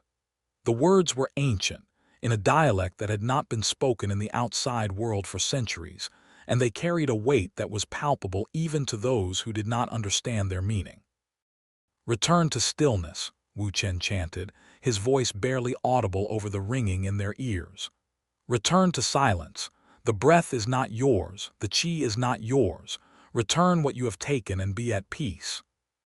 He threw the talismans, one by one, into the wreckage where the Jiangshi moved. The paper struck the fungal skin and stuck, the characters burning with a light that was not fire but was hotter, purer, more absolute. The Jiangshi that were touched by the talismans convulsed, their bodies jerking in spasms that grew progressively weaker, and they collapsed into postures of true death, their rigidity softening into the flaccidity of corpses that had finally accepted their fate. But the lead Jiangshi was not touched. It lay beneath the cargo container, its body pinned but its head still moving, its mouth opening and closing in the rictus of hunger, its eyeless face turned toward Wu Chen with an awareness that was unmistakably malevolent. The sunlight was burning it, the talismans were weakening it, but it was not destroyed. It had consumed too much qi, absorbed too much life, grown too powerful to be undone by the weapons that had been prepared for lesser creatures. Wu Chen dragged himself toward the lead Jiangshi, his broken legs leaving trails in the dirt, his hands clutching the final talisman, a larger one, inscribed with the seal of his lineage, meant for exactly this moment, though he had prayed he would never need to use it. He reached the cargo container, and with a strength that came from somewhere beyond his shattered body, he pressed the talisman against the lead Jiangshi's forehead. The creature convulsed, its body arched, its arms flailing, its mouth opening in a silent scream that was felt rather than heard. The talisman burned, the paper blackening and curling, the characters glowing with a light that was not of this world. And the lead Jiangshi began to wither, not from the outside but from within, the accumulated qi of its victims escaping in a rush that was visible as a gray mist rising from its mouth and nostrils. "Be still," Wu Chen whispered, and his voice was the voice of a man who had finally completed the task that his lineage had given him. "Be silent, be at peace." The lead Jiangshi collapsed. Its body went limp, the rigidity dissipating like ice in summer, and it became what it had always been meant to be, a corpse, a dead thing, a body that had finally accepted the stillness. Wu Chen smiled, and then he died, his hand still pressed against the creature's forehead, his body settling into the dirt with a gentleness that suggested he had found the peace he had offered to others. The survivors surveyed the wreckage with the numbness of those who had seen too much. Of the 10 who had boarded the Phoenix Rising, only 2 remained alive. Yuki Tanaka, whose organizational mind had been reduced to a blank slate by trauma, and Fatima, the quiet Malaysian student whose observational skills had not prepared her for the observation of her own mortality. The others were dead or withered, their bodies scattered through the wreckage like the contents of a broken dollhouse. Yuki and Fatima sat in the dirt, their backs against a section of the overturned passenger car, and waited for rescue. They did not speak. There was nothing to say that could encompass what they had witnessed, what they had survived, what they had lost. They simply breathed, one breath after another, each one a small miracle of survival in a world that had proven itself to be far more terrible than they had imagined. The rescue team arrived 6 hours later, a helicopter from the Macau emergency services that had been dispatched when the train failed to check in at the border crossing. The medics who descended from the helicopter were prepared for a train crash, for broken bones and bleeding wounds, and the kind of physical trauma that they dealt with every day. They were not prepared for the desiccated bodies, the fungal growth, the expressions of frozen terror that greeted them in the wreckage. They were not prepared for the 2 survivors who sat in the dirt and would not speak, who would not move, who would only breathe and stare at the sky with eyes that had seen something that had no name in any medical textbook. Yuki and Fatima were loaded into the rescue vehicle, a heavy-duty ambulance that had been designed for disaster response. They were given oxygen, blankets, the gentle touch of paramedics who spoke in the soft tones of professionals trained to deal with shock. Yuki's injuries were minor, bruises, a concussion, lacerations that would heal. Fatima's were more serious. Her ribs were broken, her lung punctured by a fragment of metal that had been removed in the field, her breathing shallow and labored as the damaged organ struggled to supply her body with the oxygen it needed. She coughed constantly, a deep, racking sound that shook her small frame and produced flecks of blood that stained the oxygen mask. The paramedics adjusted her position, administered painkillers, and monitored her vitals with a professionalism that masked their concern. She needed a hospital. She needed surgery. She needed time and care and the kind of medical intervention that was hours away at best. But she was alive. They were both alive. And as the ambulance pulled away from the wreckage, its wheels crunching on the debris of the Phoenix rising, Yuki allowed herself to believe that the nightmare was over. The Jiangshi were destroyed. The talismans had worked. The sunlight had done what bullets and bravery could not. They had survived, and now they would heal, and someday, perhaps, they would forget. Fatima coughed again, a violent spasm that arched her back against the stretcher, and the paramedic beside her reached out to steady her, to help her through the convulsion. Fatima's hand clutched the paramedic's arm, her fingers digging in with a strength that was surprising for someone so injured, and she turned her head toward the window of the ambulance, her eyes focusing on something that only she could see. The ambulance was passing the wreckage, moving along the track that had been cleared by the rescue team, and through the window, Fatima could see the overturned cargo containers, the scattered debris, the bodies of the dead being zipped into bags. She could see the sunlight that illuminated the scene with a clarity that seemed almost cruel, and she could see the shadows that the sunlight created, the pockets of darkness beneath the wreckage where the light did not reach. And in one of those shadows, she saw something move. It was not a rescuer. The rescue workers were all in yellow jackets, bright and visible against the gray of the wreckage. It was not an animal. There were no animals in this gorge, not since the crash had shattered the silence with a violence that would drive away wildlife for miles. It was a shape, pale and fungal, pressed against the underside of a cargo container that had not been fully overturned, sheltered from the sun by the angle of the metal. It was not moving toward them. It was not attacking. It was simply waiting. Its body was rigid, its arms extended, its white face turned in the direction of the ambulance with an awareness that suggested it could sense the warmth of the living even through the metal and glass. And as Fatima watched, its chest began to move. Not with breath, for the Jiangshi did not breathe, but with a rhythm that mimicked breathing, a drawing in and releasing that was accompanied by a sound that she could hear even through the windows of the ambulance. Thumping. Fatima's eyes widened.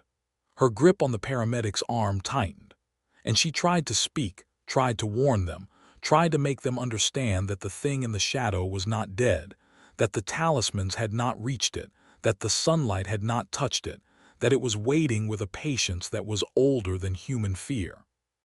But her damaged lung betrayed her.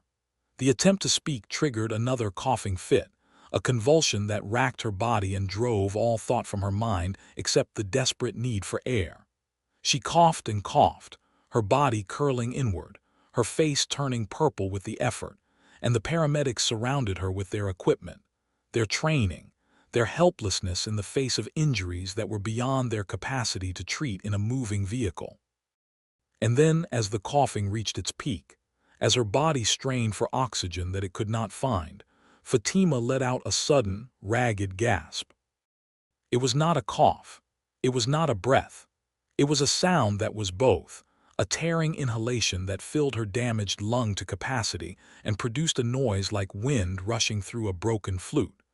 It was loud, unmistakable, a declaration of life that cut through the ambient sounds of the ambulance and the rescue operation and the wind in the gorge. And from the shadow beneath the cargo container, from the darkness that had sheltered it from the sun, the Jiangshi responded. The sound that emerged was not a hop. It was a single, rhythmic thump, the impact of a rigid body against the ground, a statement of presence that was both acknowledgement and promise. The Jiangshi had heard the gasp. It had smelled the breath. It had sensed the qi that radiated from Fatima's desperate inhalation like a beacon in the darkness. And it was waiting, not attacking not yet, but waiting, patient, still, hungry. Fatima heard the thump and she understood. She understood that the battle in the train had not been a victory but a reprieve. She understood that the Jiangshi were not creatures that could be killed by talismans or sunlight or the collapse of a train, because they were not truly alive and therefore could not truly die. They could only be delayed, only inconvenienced, only forced to wait. The paramedics did not hear the thump. The ambulance driver did not hear it. Yuki, slumped in her seat with her eyes closed, did not hear it. Only Fatima heard it, and she knew with a certainty that went beyond trauma or hallucination that the Jiangshi were not gone. They had not been defeated. They had simply made a choice, a calculation, a decision that the time to feed was not yet right, that the survivors were too few and too wounded to provide sufficient sustenance. That patience was a weapon more powerful than any talisman. They had made the survivors wait. And now, with her gasp, with her breath, with her declaration that she was still alive, Fatima had reminded them that the waiting was over. The ambulance continued along the track, moving away from the wreckage, and Fatima watched through the window as the cargo container, and its shadow receded into the distance. She watched until she could no longer see it, until the gorge had closed behind them and the world had become a blur of rock and sky and the distant promise of civilization. But she knew, as she leaned back against the stretcher and closed her eyes and let the paramedics minister to her broken body, that she would hear that thump again. Not today, perhaps, not tomorrow, but someday, in a hospital room or in her apartment, or in the quiet moments before sleep when the darkness pressed against her windows and the air grew still. She would hear it, the rhythmic, wet thump of something that had learned to wait, something that had been buried and burned and blessed and derailed, and had survived it all with the patience of the dead. Something that was not hunting her specifically, but was hunting the breath itself, the life itself, the warm presence of the living in a world that had forgotten how to fear the dark. And when she heard it, she would remember Wu Chen's words, spoken in the vacuum-sealed room so many hours ago. Don't stop breathing, or you'll forget how to start again. She had not stopped breathing. She had gasped and coughed and struggled and endured. But she understood now that the warning had never been about forgetting to breathe. It had been about the cost of breathing, the price of drawing air into lungs that announced to the darkness that here was life, here was warmth, here was food. The ambulance carried them away from the gorge, toward the city, toward the hospitals and the lights and the illusion of safety. But Fatima knew that the Jiangshi were still there, in the shadows beneath the wreckage, in the caves of the mountains, in the dark places where the sunlight did not reach. They were waiting. They were patient. They were still. And someday, when the world had moved on and the story of the phoenix rising had been forgotten, when the survivors had grown old and the rescue workers had retired and the train had been salvaged for scrap, they would emerge, not as a swarm, not as an invasion, but as a whisper, a single thump in the night, a shape in the corner of a bedroom, a coldness in the air that made a sleeping man hold his breath without knowing why. They would emerge, and they would feed, and they would grow stronger with each victim, until the stillness that they represented became the dominant force in the world, and the breath of the living became a rare and precious thing, hunted in the shadows by creatures that had learned to wait. Fatima closed her eyes and let the paramedics work, and she tried not to think about the thump that she could still hear, echoing in the chambers of her mind like a heartbeat that was not her own. She tried not to think about the Jiangshi that was waiting in the wreckage, its body pressed against the metal, its senses reaching outward into the night, searching for the breath that had announced itself so clearly in the back of a moving ambulance.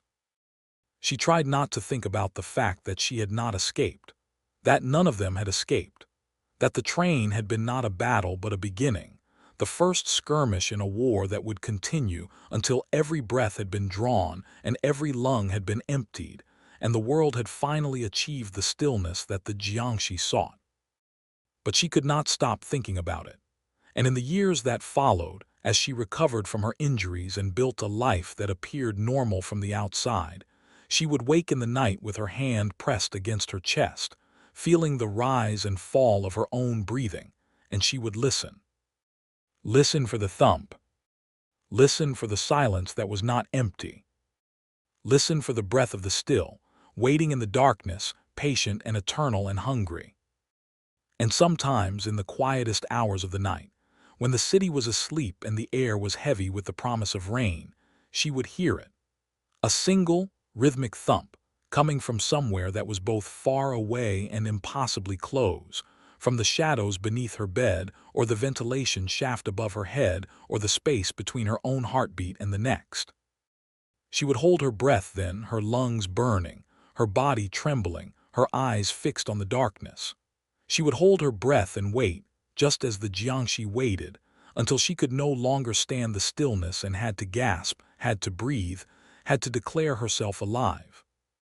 And the thump would come again, closer now, louder now, a reminder that the waiting was almost over, that the patience was almost rewarded, that the breath she had fought so hard to keep was about to be taken from her in a single, ravenous inhalation that would leave her withered and silent and still. The Jiangshi had not been defeated on the phoenix rising. They had been taught. They had learned the rhythms of human fear, the patterns of human escape, the weakness of human breath, and they had adapted. They had evolved. They had become something more patient than death itself, something that could wait for centuries if necessary, something that understood that the living always made mistakes, always gasped, always breathed. And when they finally came for Fatima, on a night when she was old and alone and the world had forgotten the story of the train that had derailed in a gorge so many years before, they did not come with violence or speed. They came with stillness, with silence, with the patience of something that had learned to wait. She was sitting in her chair, reading by the light of a single lamp, when the air grew cold. She looked up, and the lamp flickered, and from the ventilation shaft above her head, she heard a sound that she had been waiting for her entire adult life. Thump.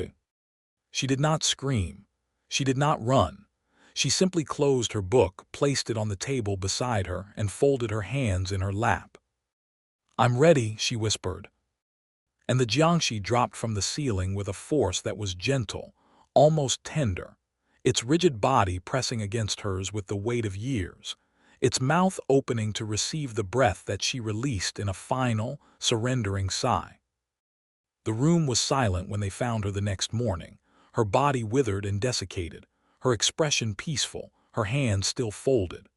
The ventilation shaft was open, and from it, the investigators could hear a sound like distant drumming, like something heavy hopping through ducts and shafts, moving toward the next breath, the next life, the next victim who had not yet learned the cost of drawing air into lungs that announced themselves to the dark. The breath of the still had claimed her, and it would claim others. It would always claim others, because the Jiangshi did not sleep, did not die, did not forget. They only waited, and in the waiting they were patient, and in the patience they were eternal. And somewhere in the wreckage of the Phoenix Rising, beneath a cargo container that had never been moved, a pale shape pressed against the metal and listened to the world above. It listened to the footsteps of the investigators, to the voices of the living, to the warm currents of breath that traveled through the air like rivers of light in a dark sea. And it waited. Thump. The Tlalocan Toll. And if you see the hand, for the love of God, do not reach back for it. The voice that delivered the warning was not recorded, was not preserved, was not even fully heard by the person who had spoken it, because the person had been speaking not to an audience but to the darkness itself, to the water, to the thing that lived in the space where the light ended and the obsidian began. It was a voice that emerged from a throat that had screamed itself raw 3 weeks earlier, a voice that had belonged to a man named Ramon Delgado, who had been a maintenance worker at a luxury eco-resort in the highlands of Oaxaca, who had seen something in the water that had no name in Spanish or Zapotec or any of the languages that had tried, over millennia, to describe the inhabitants of the deep places. He had spoken the warning into his phone, a desperate voicemail left for his sister in Mexico City, and then he had walked back into the water with his eyes open, and his mouth closed, and his arms outstretched as though he were reaching for something or someone that had finally called him home. The voicemail had been deleted by the sister, not out of malice but out of fear, out of the superstitious terror that had driven her family for generations, and the warning had survived only in the form of a rumor, a whisper, a ghost story told by the staff at the resort who had found Ramon's body floating in the shallows 3 hours after he had left the message. His eyes gone, his teeth extracted, his fingernails ripped from their beds in a pattern that the coroner had described as consistent with self-inflicted injury, and that the local curandera had described as the tribute paid to Tlaloc, the tax collected by the Ahuizotl, the price of looking too long into the black. 3 weeks later, the group arrived. They came in a van that had been hired in Oaxaca City, a battered Suburban with cracked leather seats and an air conditioner that wheezed like a dying man, driven by a guide who spoke little and smiled less. The road had been paved for the first hour, climbing into the Sierra Madre del Sur through a landscape of pine forests and cornfields and villages that seemed to have been carved from the mountain itself, their adobe walls the same color as the soil, their tiled roofs the same terracotta as the cliffs that rose above them. But the pavement had ended at a village called San Miguel del Cenote, and from there the road had become a track, a suggestion of passage through the wilderness that wound higher and higher into a landscape of limestone karsts and sinkholes and caves that breathed with a cold air that smelled of wet stone and ancient darkness. The van had bounced and groaned over ruts and rocks and stretches of mud that seemed to have been placed deliberately to test the suspension and the nerves of the passengers. And by the time they reached the final approach to the resort, every one of them was bruised, nauseated, and questioning the wisdom of the entire enterprise. Dr. Helena Aristhone was the architect of the expedition, though she would have bristled at the word expedition, preferring instead the softer terminology of field research, or cultural immersion, or site documentation. She was 56 years old, a professor of Mesoamerican archaeology at the University of Texas, who had spent 3 decades studying the Aztec Empire and its remnants, and she had built her reputation on a particular specialty that most of her colleagues considered either peripheral or outright delusional: the missing records of the Florentine Codex. The Codex was one of the most comprehensive sources of information about Aztec culture, compiled in the 16th century by the Franciscan friar Bernardino de Sahagún with the help of indigenous informants, and it was considered by mainstream scholarship to be essentially complete, a document that had survived the fires and floods and deliberate destruction of the colonial period with a fidelity that was miraculous. But Aristhone had spent her career tracking references, allusions, fragments of text that suggested there had been more books, more illustrations, more volumes that had been lost or hidden or suppressed, volumes that contained information too dangerous, too sacred, too potentially disruptive to the colonial project to be allowed to survive. She had found references in Inquisition records, in the private papers of viceroys, in the marginalia of manuscripts that had been copied from copies that had been copied from originals that no longer existed. And she had become convinced, with a fervor that bordered on obsession, that one of those missing volumes, Book XIII, the book that was supposed to have described the underworld, the paradise of Tlaloc, the creatures that served as intermediaries between the living and the dead, was not lost at all, but was instead hidden, buried, waiting to be found by someone who understood the language in which it was written, someone who could read not just the words but the spaces between them. The resort, La Laguna Negra, was her best lead. It had been built 5 years earlier by a consortium of European investors who had seen the potential of the cenote system that riddled the highlands, a network of sinkholes and underground rivers that had been sacred to the Zapotec and Mixtec and Aztec peoples for thousands of years. The cenote that gave the resort its name was the largest of the system, a vertical shaft of water that descended into the limestone bedrock for a depth that had never been accurately measured.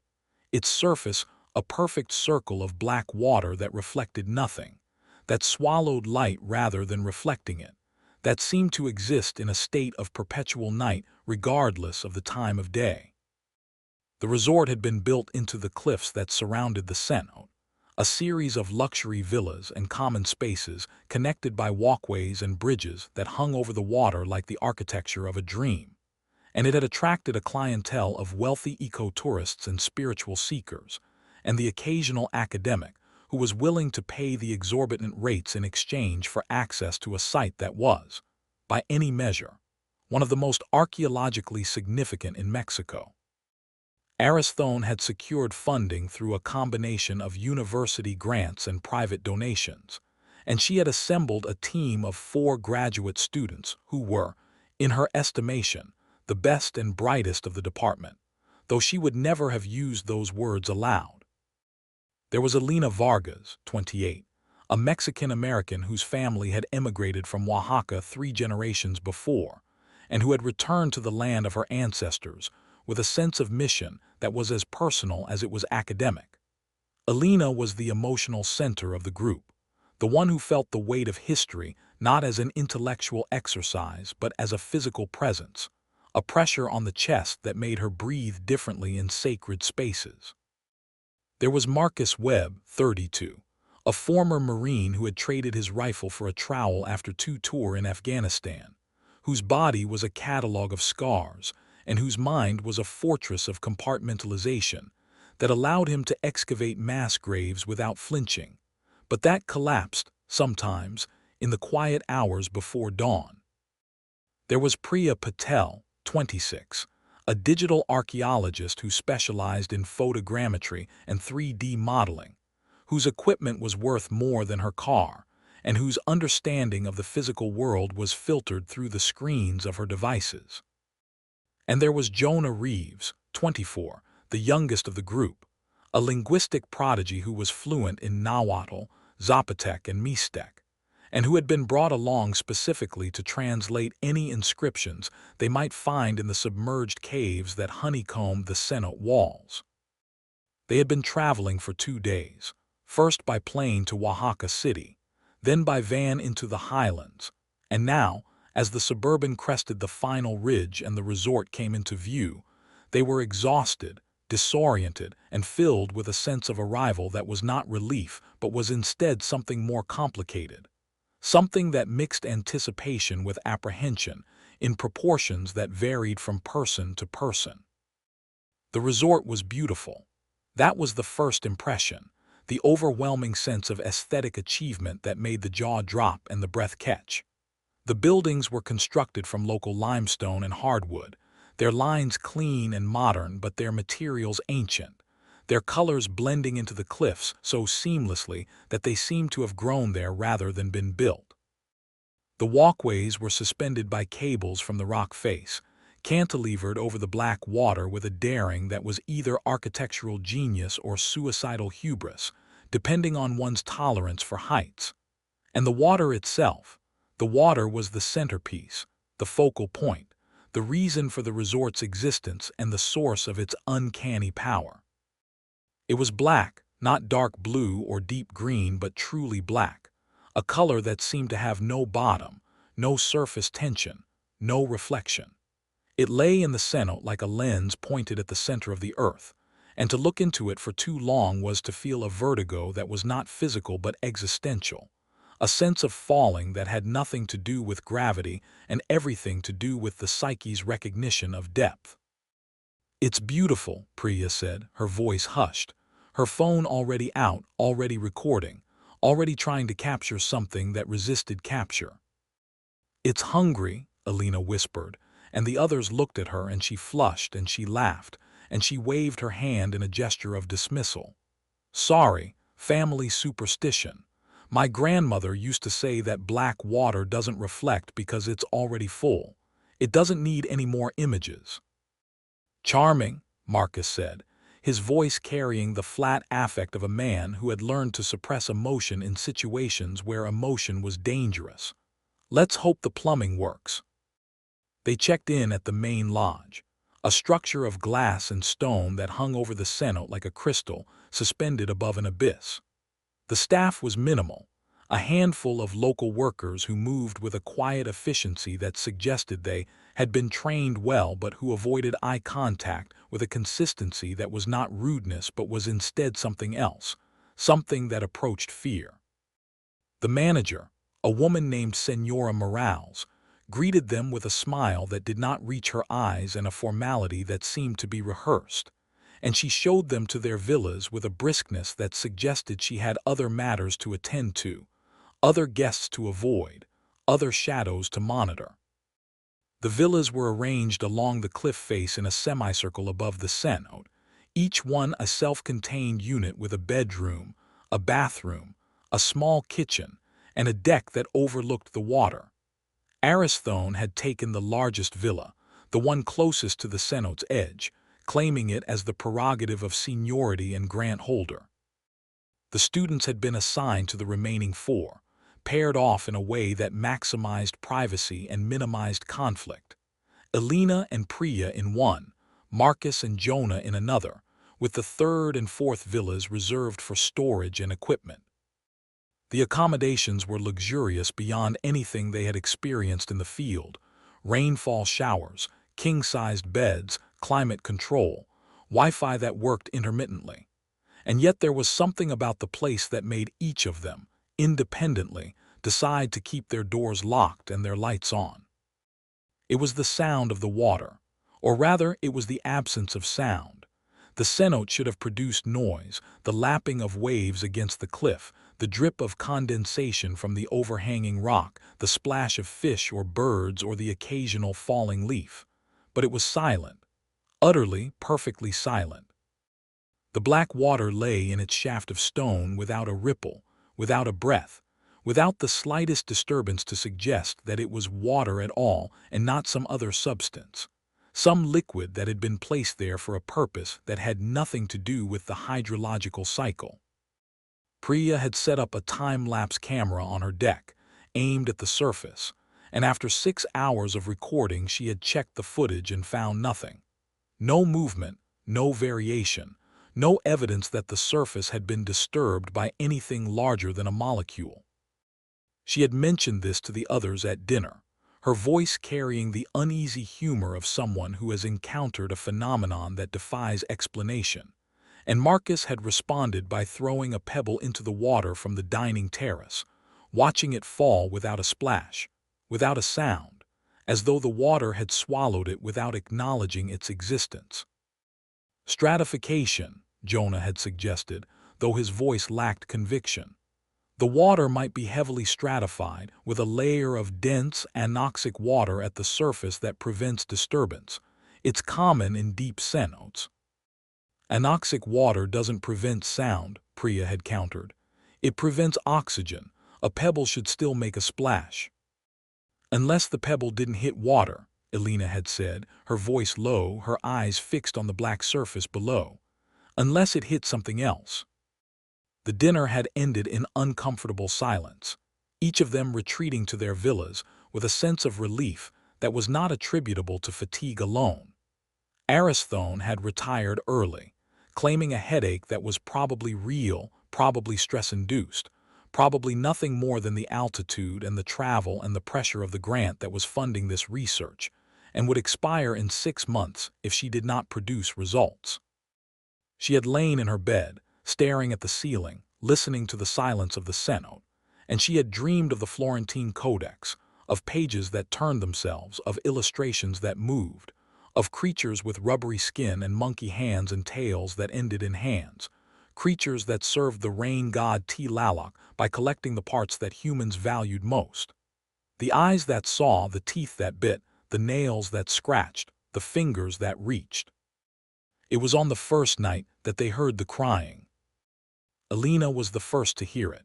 because she was the first to sleep, or the first to approach sleep, lying in her bed with the window open to the night air, her mind drifting through images of her grandmother's stories, of the old woman sitting by the fire in the house in East L.A., speaking in a mixture of Spanish and Zapotec that Alina had never fully learned but had absorbed in fragments, like a child who drinks from a language without understanding its grammar.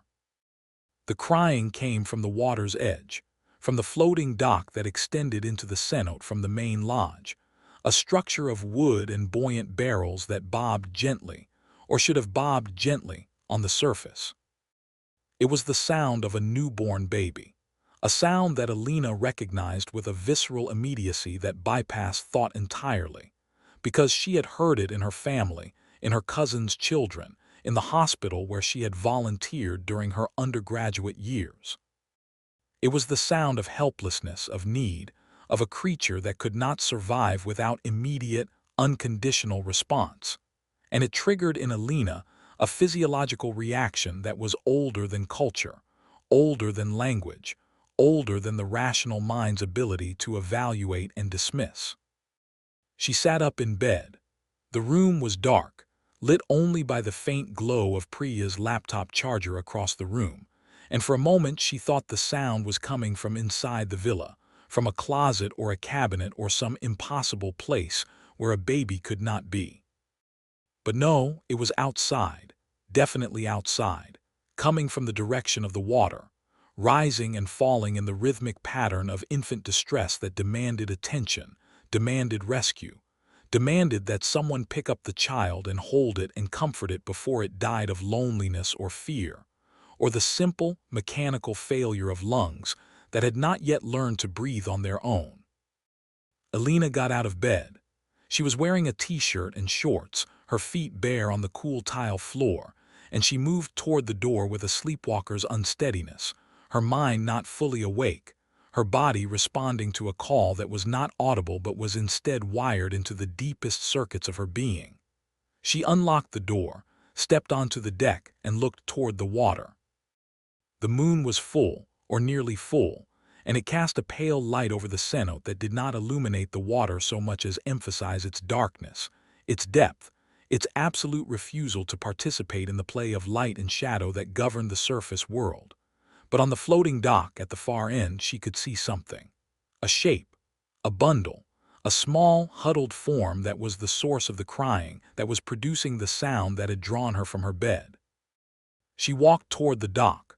The walkway from her villa to the main lodge was a suspension bridge that swayed gently in the night breeze, and she crossed it without thinking, her bare feet finding the wooden planks by instinct, her hands brushing the cables for balance. The crying grew louder as she approached, more insistent, more desperate, and she could feel her heart rate increasing, her breathing quickening, the maternal response flooding her system with hormones that made thought impossible and action inevitable. She reached the end of the walkway, stepped onto the floating dock, and began to walk toward the bundle. The dock was unstable beneath her feet, bobbing in a way that the black water should not have permitted, and she had to concentrate to maintain her balance, her arms outstretched, her eyes fixed on the small shape at the end. It was wrapped in something white, something that looked like a blanket or a sheet, and it was moving, squirming, producing the crying that was now so close that Alina could feel it in her chest, in her throat, in the spaces behind her eyes. She was 10 feet away, 5 feet. She could see the white wrapping more clearly now, could see that it was not a blanket but was instead something else, something that looked like. A hand grabbed her wrist. The grip was strong, calloused, the hand of a man who had worked with his body for decades, and Alina screamed, a short, sharp sound that was swallowed by the silence of the cenote, and she tried to pull away, to strike out, to defend herself against the attack that her adrenaline-flooded mind had already constructed from the materials of fear and darkness, and the vulnerability of a woman alone at night. "No, señorita." The voice was low, urgent, terrified. "Do not go closer, please. For the love of God, do not reach for it." Alina turned, her heart hammering, and saw the face of a man she had not noticed before, a local worker who had been assigned to the night shift, who had been sitting on a chair at the edge of the dock with a flashlight in his lap, and a look on his face that suggested he had been expecting this, that he had been waiting for it, that he had seen it before and would see it again until the day he died or the day he found the courage to leave this place. He was perhaps 50, his face weathered by sun and worry, his eyes wide and white in the moonlight, his grip on her wrist not loosening but not tightening, a restraint that was meant not to hurt but to hold, to keep, to prevent. "What?" Alina began, her voice shaking. "What are you doing? There's a baby. I heard a baby." "No baby," the man said, his voice barely a whisper, his eyes fixed on the bundle at the end of the dock with an expression that was not pity but was instead terror masked as pity. "Not a baby. A lure. The cenote is hungry, señorita. It has always been hungry, and when it is hungry it makes sounds, sounds that people want to follow." Alina looked back at the bundle, and as she looked, the crying changed. It did not stop. It transformed. The pitch shifted downward, the rhythm slowed, the quality of helplessness gave way to something else, something that was not infantile but was instead ancient, something that had learned to mimic innocence the way a fisherman learns to mimic the movement of a fly on the water. The white wrapping seemed to move, to shift, and for a moment, a fraction of a second that stretched into an eternity, Alina thought she saw something beneath it, something that was not the soft, rounded form of a newborn but was instead something angular, something rubbery, something with too many joints and too many fingers and a mouth that was opening not to cry, but to show teeth that were too small and too numerous and arranged in a pattern that suggested not nursing but rending.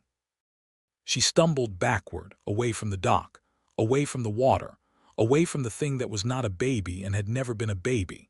The man released her wrist and grabbed her elbow, steadying her, guiding her back toward the walkway, back toward the villa, back toward the world of light and locks and rational explanations. She did not resist. She could not resist. Her legs were trembling so violently that she could barely walk, and her mind was a white screen of static where thought could not survive. "What was that?" she whispered as they reached the end of the walkway. "What is in the water?" The man looked at her and his eyes were old, older than his face, older than the resort, older than the cenote itself. "The Ahuizotl," he said, the word emerging from his throat like a stone, heavy and final. "The water dog, the hand of Tlaloc. It collects the tribute that the god demands. The eyes that see, the teeth that bite, the nails that scratch. It has been here since before the resort, since before the Spanish, since before the Aztec, and it will be here when we are all gone, señorita. It is patient, and it is always hungry." He turned and walked away, back toward his chair at the edge of the dock, back toward his vigil in the darkness, and Alina watched him go with a sense of unreality that was broken only by the sound of Priya's voice behind her, sleepy, confused, demanding to know where she had been and why she was shaking. Alina did not answer. She could not answer.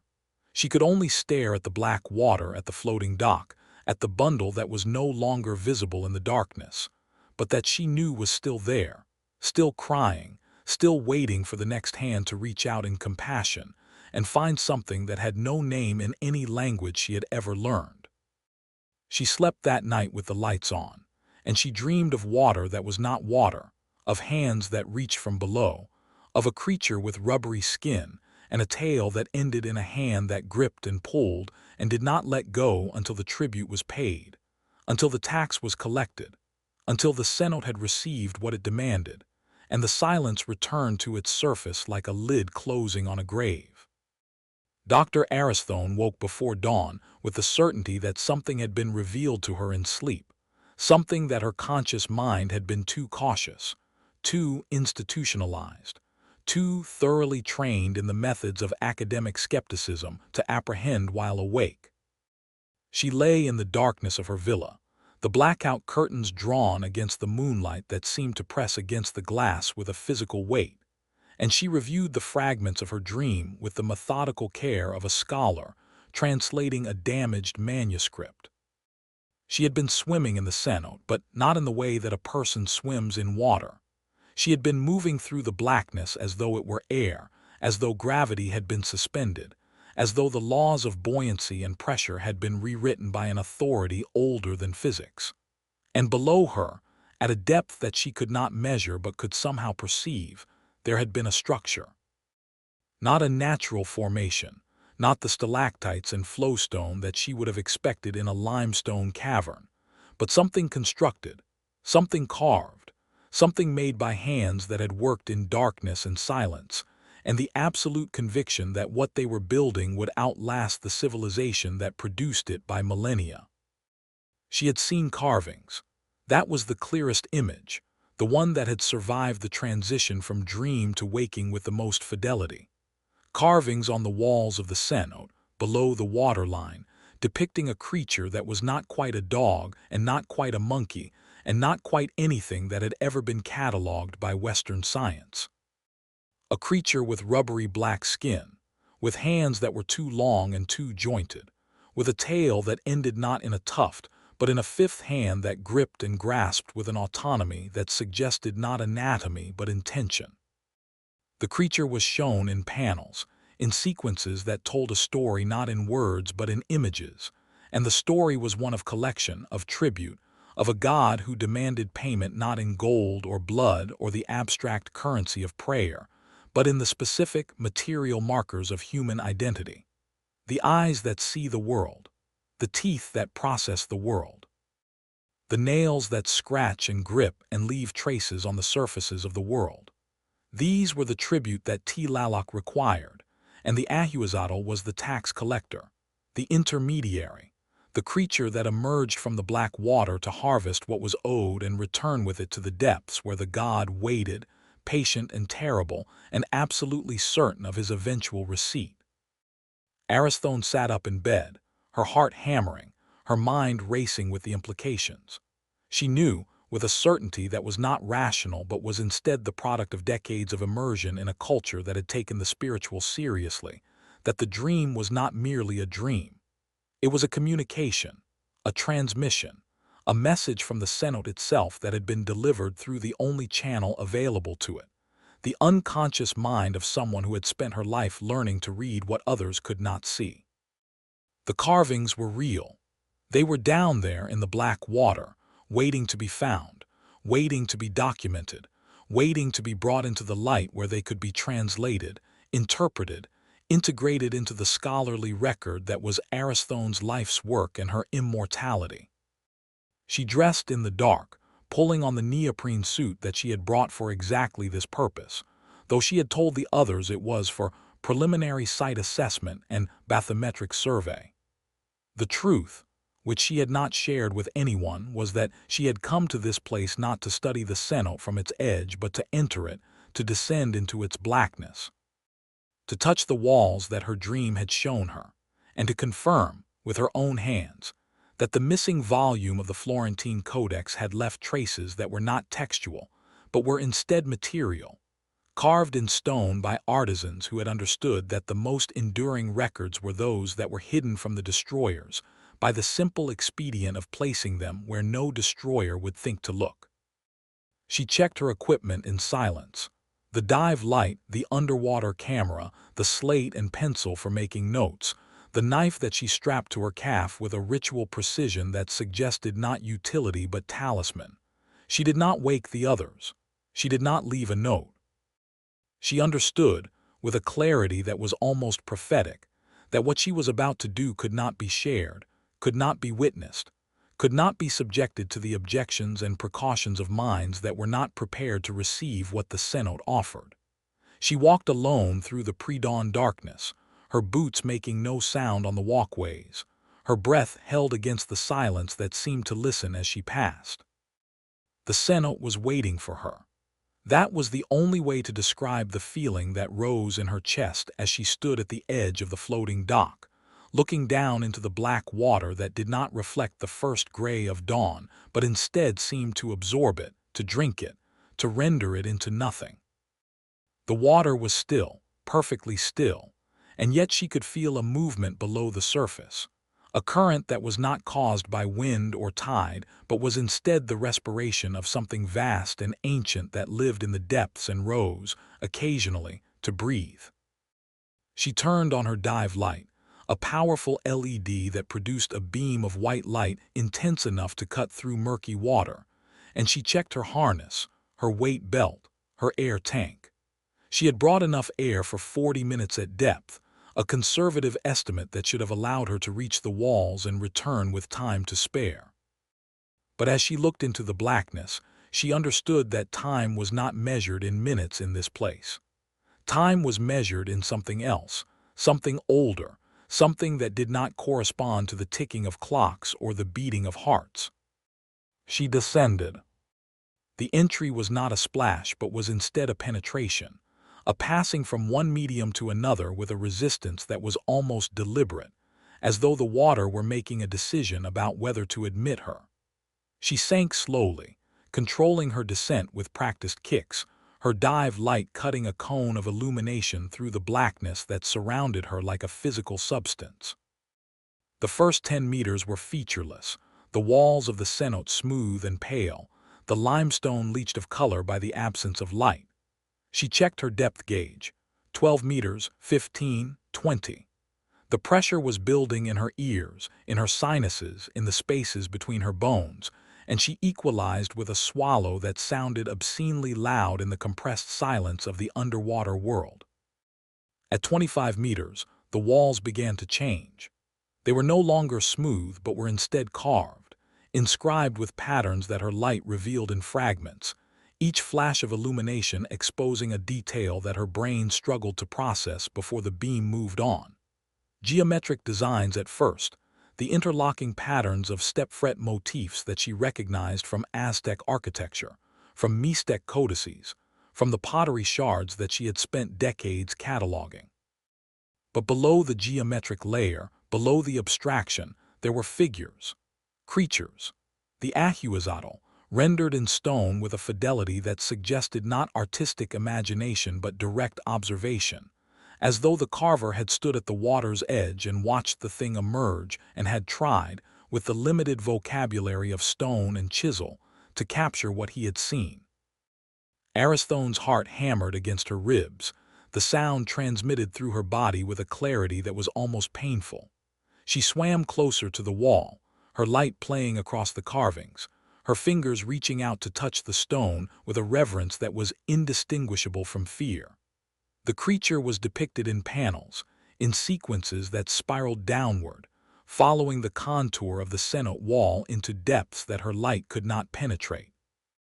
In the first panel, it emerged from the water, its rubbery skin gleaming, its tail hand raised as though in greeting or warning. In the second, it approached a human figure, a man naked, standing at the water's edge with his back to the viewer, and the tail hand was reaching for the man's ankle. In the third, the man was in the water, his mouth open in a scream that was rendered as a series of concentric circles around his head, and the creature was on him, its hands at his face, its fingers in his mouth, its body wrapped around him like a lover or a parasite. And in the fourth panel was the one that made Aristhone's breath stop, that made her regulator feel insufficient, that made her understand why the Florentine Codex had suppressed this information, why the colonial church had burned the books that described it, why the local people spoke of it only in whispers and only at night. The fourth panel showed the aftermath. The man was floating on the surface, his body intact, his skin unmarked except for 3 specific sites, his eyes which were empty sockets, his mouth which was open in a rictus where the teeth had been removed, and his hands which were held up to the viewer in a gesture of supplication or display, the fingernails torn from their beds, the fingertips raw and bleeding. Beside the floating body, the Ahuizotl sat on a rock, its tail hand raised, and in the hand were the collected tribute. 2 eyes, 20 teeth, 20 nails, arranged in a pattern that was not random but was instead ceremonial. The pattern of an offering made to a god who did not consume the meat but who consumed the identity, who accepted the parts that defined human interaction with the world as payment for passage, for permission, for the simple right to exist in a territory that belonged to older, hungrier powers. Aristhone stared at the panel, her mind racing, her body frozen in the water. The implications cascaded through her consciousness with a speed that made her dizzy. The creature was not a predator in the biological sense. It did not kill for food. It killed for tribute. The drowning was incidental, a byproduct of the collection process, a means to an end rather than the end itself.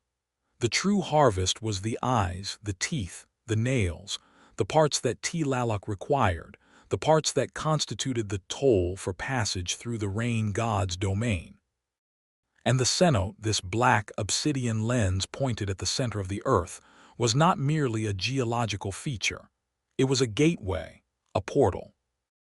A place where the boundary between the living world and the underworld was thin enough to allow passage, where the tax collector could emerge and do its work in return with the payment that kept the balance, that maintained the contract, that prevented the rain from ceasing, and the crops from failing and the world from sliding back into the chaos that had preceded the gods.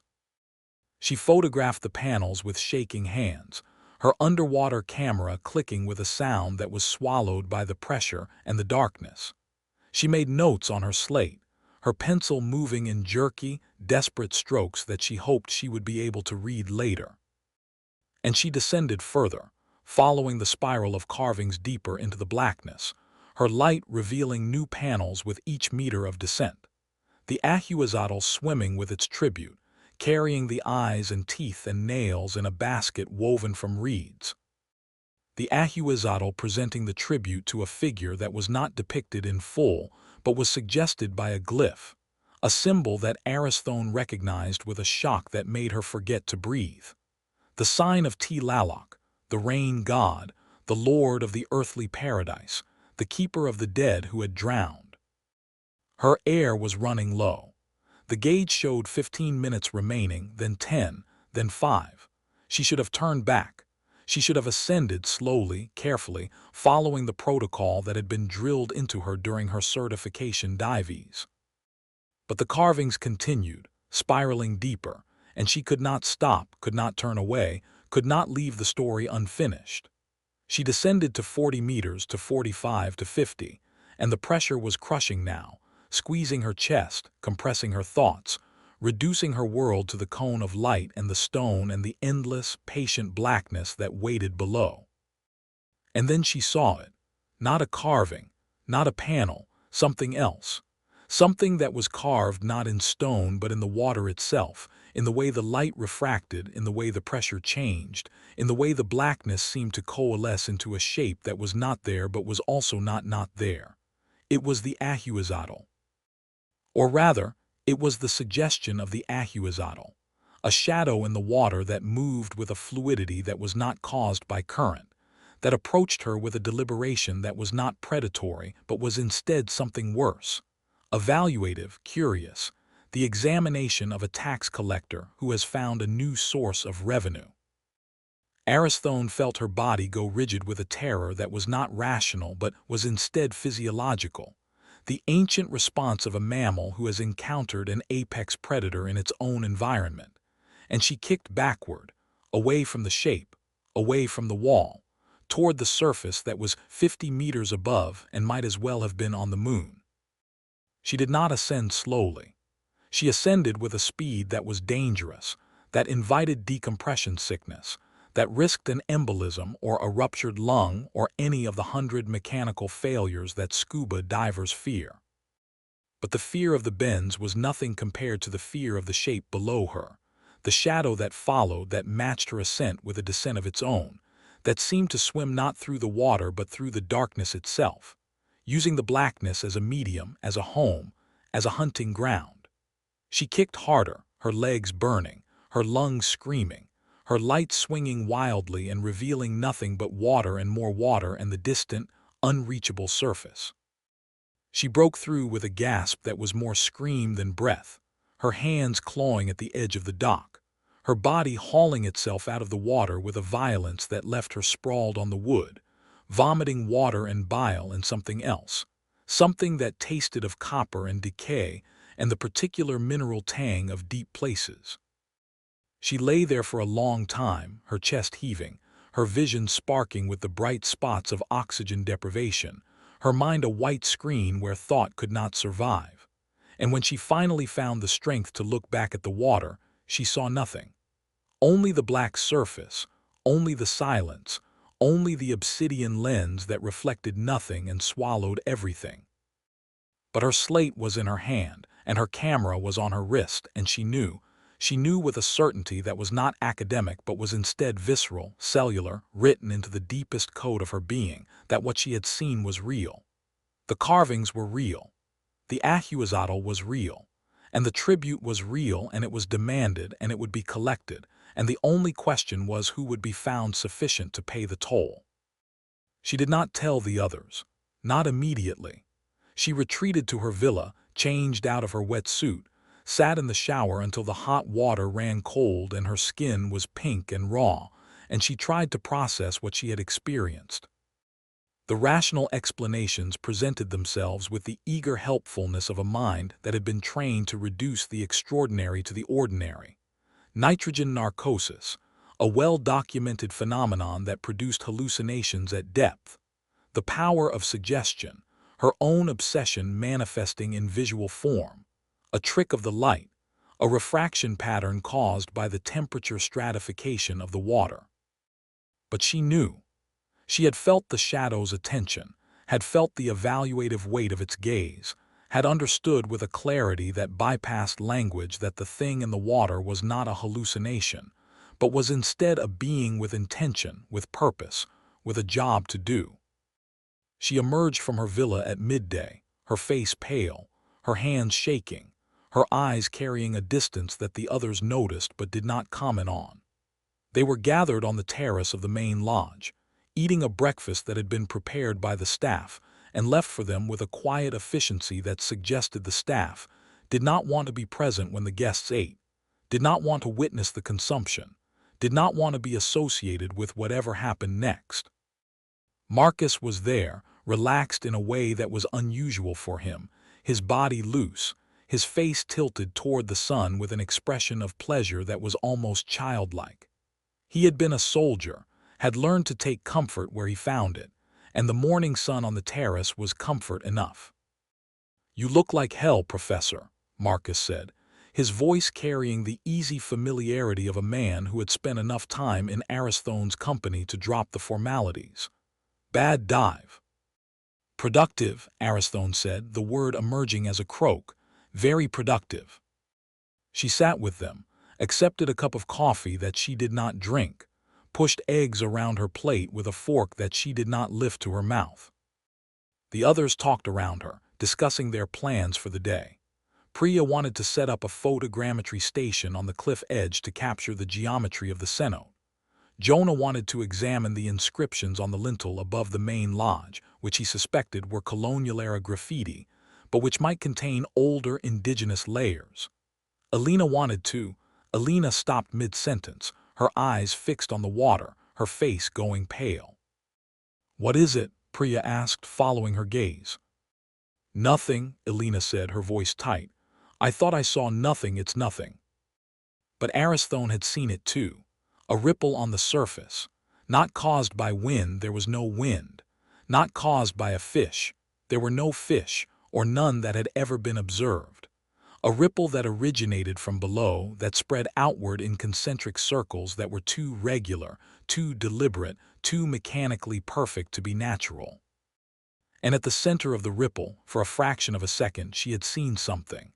A shape, a hand perhaps, or a tail, or something that was neither and both, something that had reached up to test the boundary between the depths and the surface, between the underwater world and the world of air and light. The ripple faded. The surface returned to its perfect stillness, and Aristhone stood up, her chair scraping against the stone with a sound that was shockingly loud in the compressed silence, and she walked to the edge of the terrace, looking down at the water with an intensity that made the others uncomfortable. "Professor," Jonah asked, his voice tentative, "are you all right?" "Fine," Aristhone said, though the word was a lie, though everything about her posture suggested the opposite of fine. "I'm fine. Marcus, be careful on the dock today." "Don't," she stopped, the warning dying in her throat, because she could not say what she wanted to say, could not voice the knowledge that had been carved into the stone 50 meters below, could not tell him not to let his feet dangle in the water, not to let his hands trail in the current, not to offer any part of himself to the blackness that waited below with a patience that was geological, eternal, absolutely certain. "Don't what?" Marcus asked, his eyebrows rising. "Don't stay out there too long," Aristhone finished, the substitution weak, the lie transparent. "The sun is strong, you don't want to burn." Marcus laughed, a short, sharp sound that was not humor but was instead the reflex of a man who had learned to laugh at danger because the alternative was to scream. "I've survived worse than sunburn, Professor, trust me." He finished his breakfast, stretched, and walked down to the floating dock with the loose-limbed gait of a man who had spent his life preparing his body for conflict, who trusted his reflexes and his strength and his training to protect him from whatever the world might offer.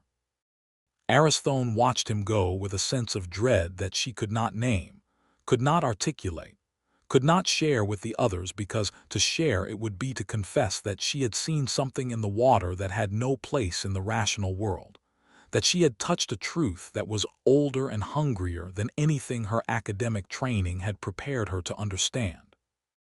Marcus reached the dock and lowered himself onto the wooden planks with a grunt of pleasure, his body settling into a posture of relaxation that was earned, that was deserved, that was the temporary cessation of vigilance that every soldier craves and that every soldier knows is an illusion. He lay on his back, his hands behind his head, his eyes closed against the sun, his feet dangling over the edge of the dock where they dipped into the black water with a casualness that was fatal. The water was cool against his ankles, a relief from the heat, and he felt his muscles loosen, his breathing slow, his mind drift into a state that was not sleep but was instead a waking dream, a reverie of safety and comfort and the simple pleasure of being alive in a beautiful place. He did not feel the first touch. It was too light, too subtle, a brush against his ankle that might have been a current, might have been a fish, might have been the phantom sensation of a body adjusting to the temperature of the water. He shifted his position slightly, his eyes still closed, his mind still drifting, and the touch came again, stronger this time, a definite pressure against the skin of his right ankle, a grip that was soft and rubbery and warm, a grip that felt not like the mouth of a fish or the claw of a crab but like something else, something that had fingers, that had joints, that had intention. Marcus opened his eyes. He sat up, his soldier's instincts cutting through the relaxation like a blade, his hand already reaching for the knife that he always carried, the blade that had saved his life in Afghanistan and that he had never, not once, considered leaving behind. He looked at the water at his feet, at the place where the black surface lapped against the wood of the dock, and he saw nothing. No ripple, no disturbance, no evidence that anything had touched him. But the sensation lingered, the memory of the grip, the certainty that something had been there, something that had tested him, something that had decided whether he was worth the effort. "What the hell?" he muttered, pulling his feet from the water, wiping his ankles with his hands, searching for marks, for welts, for any evidence of contact. There was nothing. His skin was unbroken, unmarked, dry where it should have been wet and wet where it should have been dry. He shook his head, attributing the sensation to imagination, to the power of suggestion, to the lingering adrenaline of a life spent in dangerous places. He lay back down, his feet safely on the dock, his eyes closed again, his breathing slowly returning to its previous rhythm. And then the second grip clamped onto his wrist. It came from beneath the dock, from the space between the wooden planks and the water, from a place that Marcus could not see and could not anticipate. The hand, and it was a hand. He knew it was a hand, though the fingers were too long and too jointed, and the skin was rubbery and cold, and covered in a slime that was not water but was instead something thicker, something organic, something alive. The hand wrapped around his left wrist with a strength that was not human, that was not animal, that was instead geological. The pressure of tons of water compressed into a grip that felt like it could crush bone without effort. Marcus screamed. It was not a sound of fear but of rage, the battle cry of a soldier who has been ambushed and who refuses to die without a fight. He rolled onto his stomach, his right hand reaching for the knife, his left arm straining against the grip that was pulling him, not down into the water but sideways, under the dock, into the space where the light did not reach and the air did not penetrate. He slashed with the knife, the blade cutting through the rubbery flesh with a resistance that was like cutting through wet leather, and he felt the grip loosen, felt the hand release, felt the sudden absence of pressure that sent him sprawling backward onto the dock. But it was not over. The thing had not retreated. It had only adjusted its approach, and as Marcus scrambled to his knees, his knife raised, his eyes scanning the water for a target, the dock itself heaved beneath him.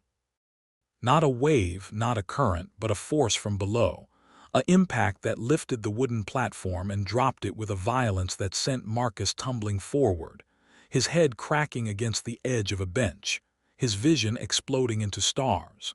He rolled, disoriented, his hand still clutching the knife, and he saw it.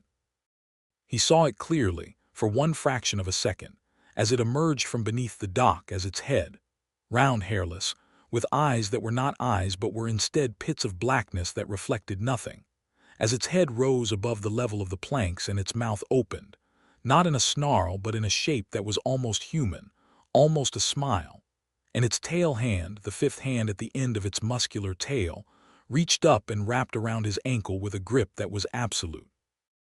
The struggle was brief and violent. Marcus fought with a ferocity that was born of training and terror, his knife slashing at the rubbery skin, his free hand grabbing at the dock's edge, his body arching and twisting against the force that was pulling him down. But the thing was too strong, too patient, too perfectly adapted to this environment where gravity was different and the rules were different, and the human body was simply meat that had forgotten its place in the food chain. The tail hand pulled, and Marcus's grip on the dock failed, and he was dragged under the surface with a sudden, explosive force that created a splash where there should have been none, a disturbance in the black water that vanished as quickly as it had appeared, swallowed by the obsidian surface that returned to its perfect stillness as though nothing had happened. Aristhone saw it from the terrace. She saw Marcus fall, saw the splash, saw the surface return to calm, and she was running before her mind had formed the intention, her feet carrying her down the walkway, across the bridge, onto the dock, her hands reaching into the water, grasping at nothing, finding nothing but the cold, black liquid that seemed to recoil from her touch, that seemed to pull away from her fingers as though she were the contaminant and it were the pure, ancient thing that must be protected from her pollution. "Marcus!" she screamed, her voice echoing off the cliff walls and returning to her as a mockery. "Marcus!" The others arrived behind her, Elena and Priya and Jonah, their faces pale, their voices joining hers in a chorus of panic and denial that was swallowed by the silence of the cenote as completely as Marcus had been swallowed by the water. They searched. They dived. Jonah, the most experienced swimmer among them, went down with a mask and snorkel, reaching into the blackness with hands that found nothing, nothing, nothing. They called his name until their throats were raw. They waited on the dock for hours, expecting him to surface, expecting the water to give back what it had taken, expecting some sign, some evidence, some explanation. But the cenote did not give back. It never gave back. It only took and waited and took again, and the surface remained as still and as black and as silent as it had been since before the resort was built, since before the Spanish arrived, since before the Aztec carved their warnings into the stone that lined its walls. And somewhere below, in the darkness where the light did not reach and the pressure crushed thought into instinct, the Ahuizotl was working, not eating. It did not eat the meat, but collecting, harvesting, performing the ritual that had been prescribed in the carvings that Aristhone had photographed, and that she now, standing on the dock with her hands pressed against her face in a gesture of grief and guilt and terrible, terrible recognition, understood with a clarity that made her want to scream. The tribute was being paid, the tax was being collected, and Marcus, who had survived wars and mines and the mechanical violence of human hatred, had fallen victim to something older and more patient and more absolute than any human enemy could ever be. The surface of the cenote remained black, the silence remained absolute. And in the depths, where the carving spiraled downward into a darkness that had no end, the Ahuizotl placed its collection in a basket woven from reeds, and it turned its eyeless face toward the surface, and it waited for the next hand to reach into the water, the next foot to dangle from the dock, the next soul to believe that the blackness was merely water and that the stories were merely superstition, and that the old gods had died with their temples. They had not died. They had only changed their address, and the rent they demanded was not paid in gold or blood, but in the small, essential parts of the self that made a human being human. The eyes that see, the teeth that bite, the nails that grip, the fingers that reach out in compassion and find, instead of salvation, the rubbery, patient hand of the tax collector who has been waiting since before time began and will wait until after it ends. The body surfaced 2 hours after Marcus had been taken, emerging from the black water with a gentleness that was obscene, as though the cenote were returning a gift that it had finished with rather than surrendering evidence of a crime. It appeared first as a pale smudge against the obsidian surface, a blur of color that resolved slowly into the shape of a man floating face down, his arms extended, his legs trailing, his posture so relaxed that he might have been sleeping, might have been swimming, might have been engaging in some aquatic meditation that required the total surrender of tension. But the stillness was wrong. The stillness was absolute.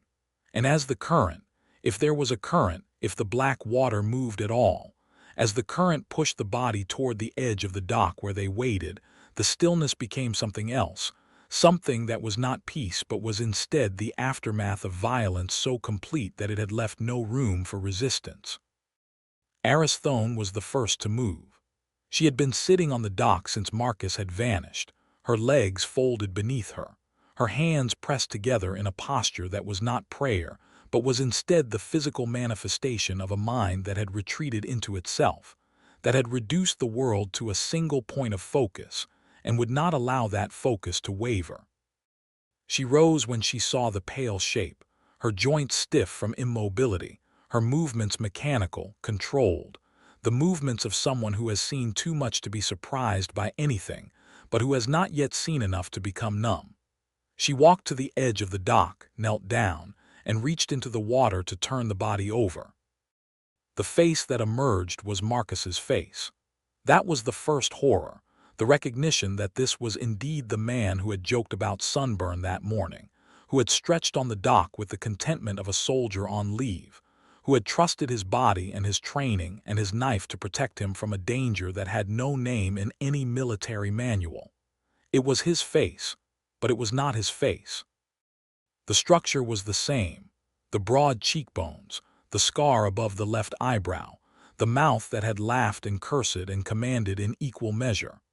But the contents of the face had been altered, emptied, edited with a precision that suggested not rage but was instead deliberation, ritual, the careful work of a collector who understands the value of what he takes and the importance of leaving the container intact. His eyes were gone, not damaged, not bleeding, not destroyed in the way that violence usually destroys. They were simply absent, the sockets empty, the lids closed over cavities that were smooth and dry and showed no mark of incision or extraction. It was as though the eyes had never been there, as though the skull had formed with empty sockets and the lids had grown to cover them, a congenital absence rather than a surgical removal. Aristhone touched the right socket with a finger that trembled violently, and she felt the smoothness of the bone, the absence of any break or cut, the perfection of the removal that suggested not force but was instead something gentler, something that had persuaded the eyes to leave their sockets without resistance, something that had collected them with a care that was almost loving. His mouth was open, not in a scream, not in a gasp, but in a shape that was almost relaxed, almost peaceful. The lips parted in a way that suggested he had been smiling when he died, or singing, or whispering something to the creature that had taken him. But the smile, if it had been a smile, was ruined by the absence of his teeth. Every tooth had been removed. Not broken, not knocked out, but extracted with a precision that left the gums intact, the sockets empty but unbleeding, the bone exposed in a pattern that was too regular to be accidental. Aristhone peered into the mouth with a scientist's detachment that she did not feel, and she saw the empty sockets, 20 of them, upper and lower, canine and molar and incisor, all gone, all collected, all arranged in some basket or pouch or woven container that was even now being carried to the depths where Tlaloc waited for his tribute. And his hands were the worst. They were held up, palms out, as though in surrender or supplication, and the fingers were intact, the bones unbroken, the skin unbruised. But the fingernails, every fingernail had been ripped from its bed, torn out at the root, leaving behind 10 raw, bleeding crescents that wept a thin fluid that was not blood but was instead something clearer, something that might have been lymph or might have been the residue of whatever anesthetic the creature had used to ensure that the extraction was painless, that the tribute was willing, that the tax was paid without resistance. The nail beds were ragged but not crushed, torn but not shredded, and Aristhone understood with a clarity that made her want to vomit that the creature had taken its time, had worked slowly, had extracted each nail with a deliberation that was not cruelty but was instead reverence, the careful handling of a commodity that was valuable because it was scarce, because it was specific, because it was the part of the human that interacted with the world through touch. "Oh God," Priya whispered from behind her, her voice breaking, her phone clutched in a hand that was white with pressure. "Oh God, oh God, oh God." "Don't look," Elena said, but she was looking. They were all looking, because the horror was not something that could be avoided by averting the eyes, because the horror was in the air itself, in the silence of the cenote, in the knowledge that the water they had been admiring since their arrival was not water but was instead a medium for something that collected human parts with the efficiency of a bureaucracy and the patience of a god. "We need to leave," Jonah said, his voice carrying an urgency that was almost panic. "We need to leave now. We need to get out of here, get to the village, get to a phone, get to—" "The road," Aristhone said, her voice flat, stripped of the authority that usually governed her speech. "The road is the only way out. We take the van. We drive to San Miguel. We call the police from there." "The police won't believe us," Priya said, her voice rising. "They'll say he drowned. They'll say it's an accident. They'll say—" "I don't care what they say," Aristhone interrupted, her patience finally snapping. "I care about getting the rest of us out of here before—" She stopped. She did not finish the sentence. She did not need to finish the sentence, because the sentence finished itself in the silence that followed, in the shared understanding that Marcus was not the first and might not be the last, that the cenote had been collecting tribute for millennia and was not about to stop because 5 archaeologists had suddenly developed a respect for the supernatural. They pulled Marcus's body onto the dock with a gentleness that was instinctive, that was born of the human need to treat the dead with dignity, even when the dead had been stripped of everything that made them recognizable as human. They covered him with a towel from the lodge, a white bath sheet that stained immediately with the thin fluid that continued to weep from his nail beds, and they stood around him in a circle that was not deliberate, but was instead the spontaneous formation of mourners, the human response to death that transcended culture and time, and the particular circumstances of the demise. Aristhone closed his eyelids over the empty sockets, a gesture that was futile but necessary, and she placed his hands at his sides, palms down, hiding the raw wounds from view. "We need to go," she said, her voice quieter now, almost gentle. "Now, before it gets dark." They gathered their belongings with a speed that was born of terror, stuffing clothes and equipment into bags with a carelessness that would have horrified them under any other circumstances, leaving behind the cameras and the laptops and the precious notes that Aristhone had spent years compiling. Only the essentials, only what could be carried, only what might be needed for survival in a world that had suddenly revealed itself to be governed by rules that they did not understand and could not negotiate. They reached the van in 10 minutes, a hurried descent along the walkways and bridges that seemed to sway more than they had on the way up, that seemed to lean toward the water rather than away from it, that seemed to be actively conspiring to slow their progress, to tip them into the blackness that waited below with a hunger that was not sated by one body, that was not satisfied by one tribute, that demanded more, always more, until the debt was paid in full. Aristhone drove, her hands gripping the wheel with a violence that turned her knuckles white, her eyes fixed on the dirt track that led away from the resort, toward the ridge, toward the village, toward the world of telephones and police and the comforting fiction of human control. The track was dry when they had arrived. It was dry when they had driven up that morning. But now, as the van crested the first rise and began its descent toward the lower slopes, Aristhone saw what lay ahead, and she felt her foot lift from the accelerator, and she felt the van slow, and she felt the hope that had sustained her since Marcus's death drain out of her body like water from a punctured vessel. The road was gone, not damaged, not obstructed, but gone. In its place was a river, a torrent of brown water that had appeared from nowhere, that had fallen from a sky that was cloudless and blue, that had filled the valley below with a volume of liquid that could not be explained by any meteorological phenomenon that Aristhone had ever studied or heard of. The water was not rainwater. It was not creek water. It was cenote water, black and cold and smelling of minerals and decay, and it was flowing uphill. "That's impossible," Jonah whispered from the back seat, his face pressed against the window, his eyes wide with a disbelief that was almost religious in its intensity. "Water doesn't flow uphill." But it was flowing uphill. They could see it, could watch it move against gravity, against topography, against every law of physics that governed the behavior of liquids on a planetary surface. It was flowing from the cenote, from the black shaft that had somehow produced more water than its volume could contain, more water than all the aquifers in the region could supply, and it was flowing down the track, no, up the track, in a direction that led not away from the resort but toward it, as though the water were not draining but was instead delivering, as though the cenote were sending out its medium to collect its tribute, to surround its prey, to ensure that no one left until the account was settled. "Back," Elena said, her voice tight. "Turn around, find another way." "There is no other way," Aristhone said, her voice hollow. "This is the only road, the only track, the only path that leads to the village." "Then we walk," Priya said. "We hike, we go around."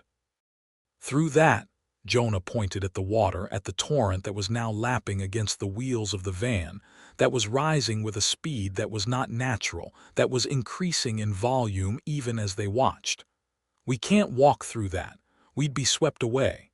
We'd drown." "We can't stay here," Elena said. "We can't go forward, we can't go back."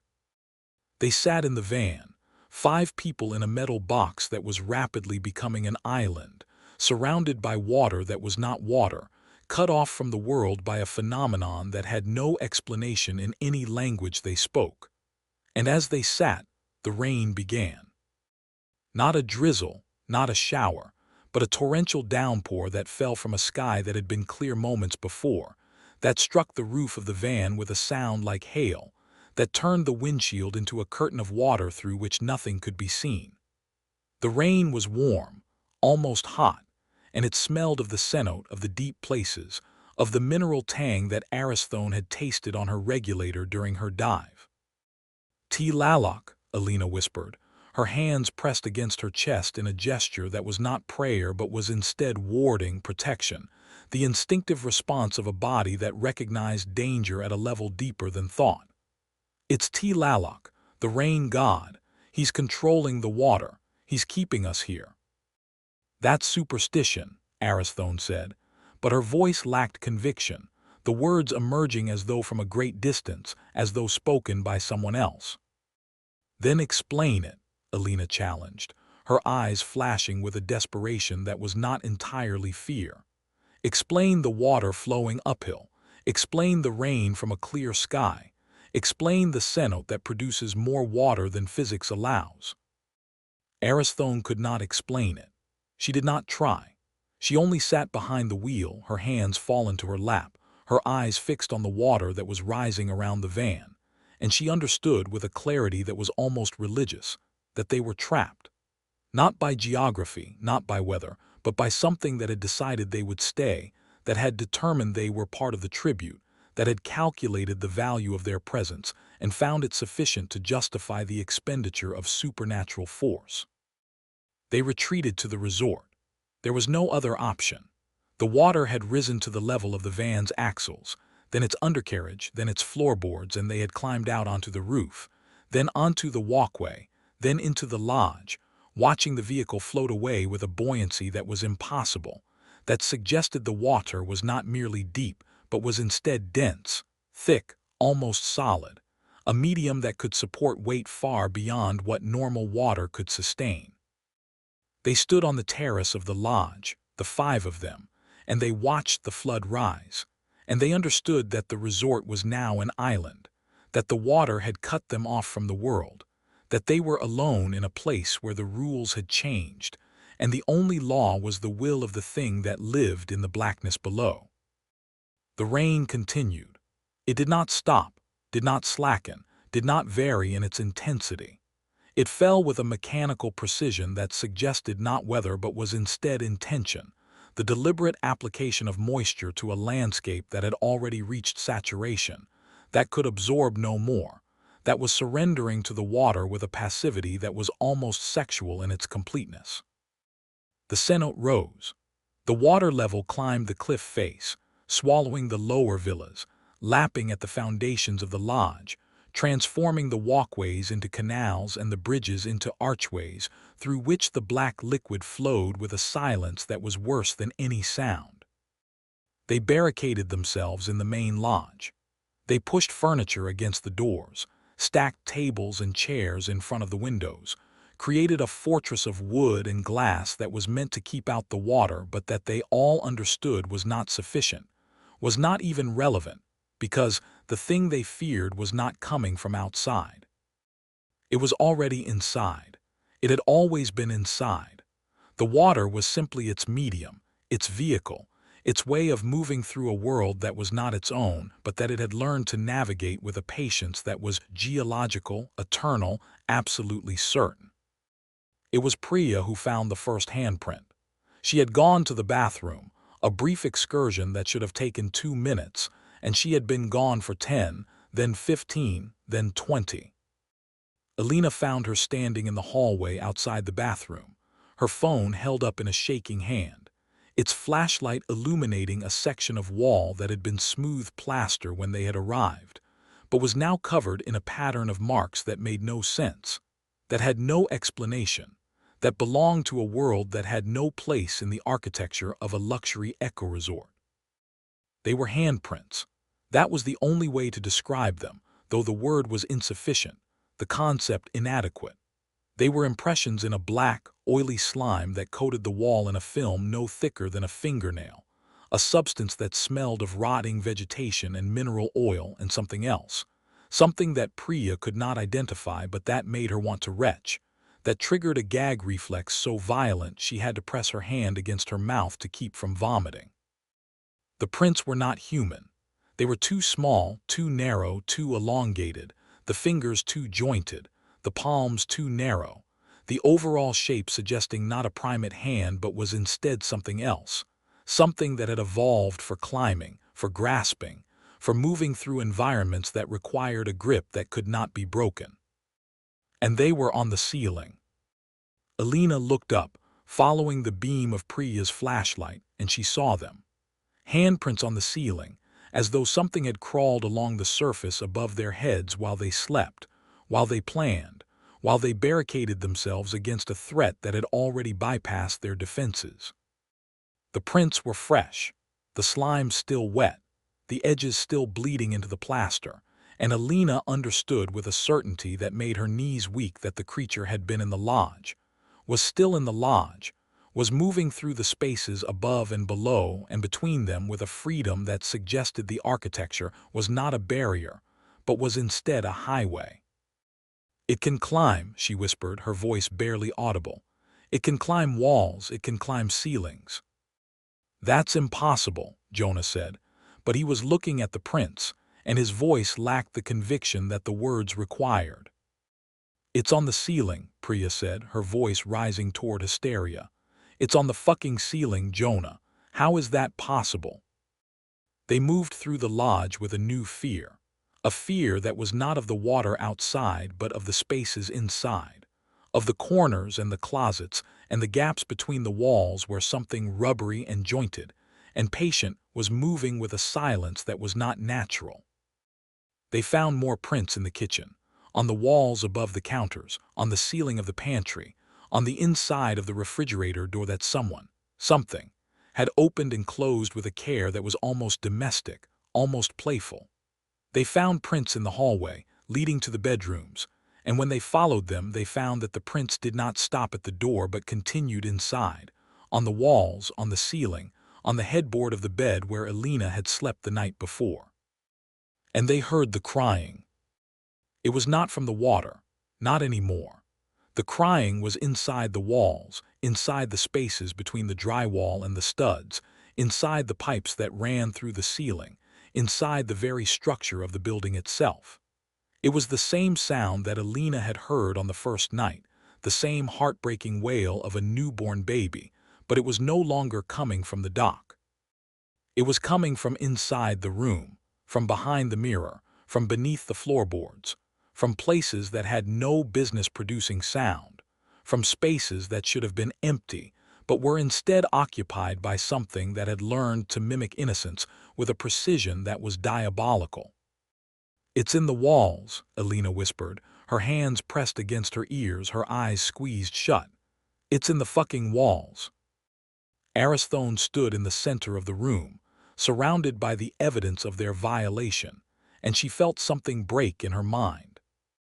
Not a snap, not a crack, but a slow, deliberate dissolution, the erosion of a barrier that had held for 56 years, the collapse of a dam that had been under pressure since her first dive, since her first dream, since her first encounter with the reality that the world was not governed by the rules she had learned, but by older, hungrier laws that had no respect for human ambition or human survival. She looked at the handprints on the ceiling, at the crying that emerged from the walls, at the water that lapped against the windows of the lodge, and she understood. She understood with a clarity that was almost divine, almost prophetic, almost mad. The tribute had to be paid, the tax had to be collected, and there was no escaping it, no evading it, no negotiating with it because the creature did not negotiate. It only collected. And if the natural sources of tribute were insufficient, if the prey had learned to avoid the water, to stay away from the dock, to protect their eyes and their teeth and their nails, then the creature would adapt. It would infiltrate. It would come inside. It would use the plumbing and the drainage and the spaces between the walls to reach its quarry, to extract its payment, to fulfill its function as the tax collector of Tlaloc. "We need to pay the toll," Aristhone said, her voice carrying a tone that was not hers, a register that was higher, thinner, more fractured than her usual measured cadence. The others looked at her. "What?" Jonah asked. "The toll," Aristhone repeated, her eyes bright with a fever that was not physical. "The Ahuizotl collects tribute for Tlaloc, eyes, teeth, nails. But what if we offered substitutes? What if we gave it artificial likenesses? Doll's eyes, false teeth, acrylic nails. What if we paid the tax in counterfeit currency and convinced the collector that the debt was settled?" "That's insane," Priya said, her voice carrying the edge of panic that had been growing since she had found the handprints. "Professor, that's—" "It's logical," Aristhone interrupted, her voice gaining strength, the academic authority reasserting itself over the fractured mind.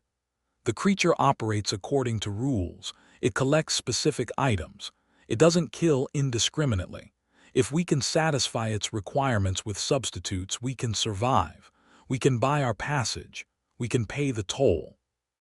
"And if it doesn't accept substitutes?" Elena asked, her voice quiet, her eyes fixed on the professor with an expression that was not hope but was instead pity, the pity of someone watching a mind unravel in real time. "Then we die," Aristhone said simply. "But at least we will have tried. At least we will have negotiated. At least we will have done something other than wait for the water to rise and the walls to open and the hands to reach down from the ceiling and take what they want." She moved toward the supply closet, her steps quick, almost eager, and she began to rummage through the boxes and bags that contained the detritus of their expedition. The first aid kit with its dental supplies, the craft box with its acrylic nails for the underwater camera housing, the theatrical makeup kit that Priya had brought for documenting her own face in the photogrammetry tests. She gathered these items with a desperation that was almost tender, almost loving, and she arranged them on the table in the center of the room in a pattern that had no meaning to the others, but that seemed to satisfy some requirement in her own fractured logic. "Eyes," she said, holding up a bottle of theatrical contact lenses, "teeth, a packet of dental veneers, nails, a box of press-on acrylics, the tribute, the toll, we offer it, we present it, we pay the tax." "Professor," Jonah said, his voice gentle, the voice of a student who has watched a mentor lose her way, "I don't think—" The window exploded. Not shattered, not broken, but exploded, the glass bursting inward in a spray of shards that caught Jonah in the face and neck, sending him staggering backward with a scream that was swallowed by the greater sound of the water rushing in, the black water that was not water but was instead the medium of the creature, the vehicle of its passage, the highway that connected the depths of the cenote to the spaces where humans lived and breathed and believed themselves safe.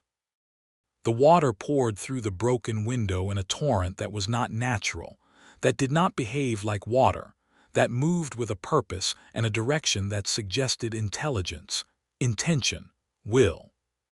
It flowed across the floor in a wave that was knee-deep in seconds, that rose to waist height in moments, that filled the room with a blackness that was not merely the absence of light but was instead the presence of something else, something that had been waiting for this moment, for this breach, for this opportunity to enter the human world and do what it had been created to do. And in the water, visible for the first time in the light of the overturned lamps and the sparking electrical fixtures, they saw it. The Ahuizotl. Not one but many, a swarm of them, their rubbery bodies moving through the black liquid with a fluidity that was not swimming but was instead something else, something that suggested they were not in the water but were instead part of it, extensions of its will, manifestations of its hunger. They were smaller than Aristhone had expected, perhaps the size of a large dog, but their bodies were dense with muscle, their limbs too jointed, their tails ending in the hands that they used to grip and pull and collect. Their skin was black, a black that was not pigmentation but was instead absence, the color of the water itself, and their eyes.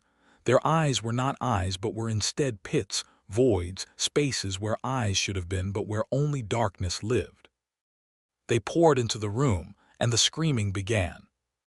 The water was not water. That was the first realization that penetrated Elena's shock as she stumbled backward from the torrent pouring through the broken window, her hand reaching for a wall that was no longer there, her foot finding purchase on a floor that was rapidly becoming a surface that belonged to another element entirely. The liquid that flooded the room was black, opaque, and it moved with a viscosity that suggested not H2O but something thicker, something more substantial, something that had been engineered, if engineered was the word, for a purpose that had nothing to do with the hydration of terrestrial life. It was warm, almost hot, and it smelled of the cenote, of the deep places, of the mineral tang that Aristhone had described, and that Alina had tasted in her own mouth during the first night, when she had walked to the dock and nearly reached for the thing that was not a baby. It flowed across the floor in a wave that did not behave like water, that maintained its coherence, its direction, its unmistakable intentionality. And as it rose around their legs, their waists, their chests, Alina understood that they were not being flooded but were instead being swallowed, consumed by a medium that was the extension of the creature's will. The Ahuizotl moved through the black water with a silence that was more terrifying than any sound could have been.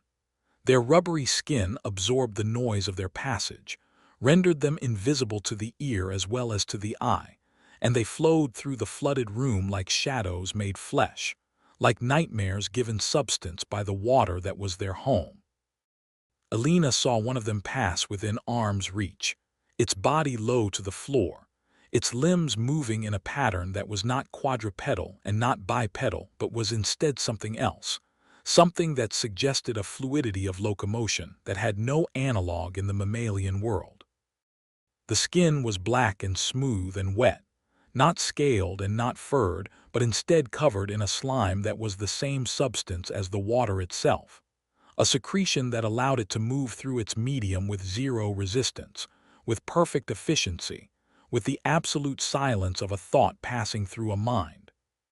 Its head turned toward her as it passed, and she saw the face.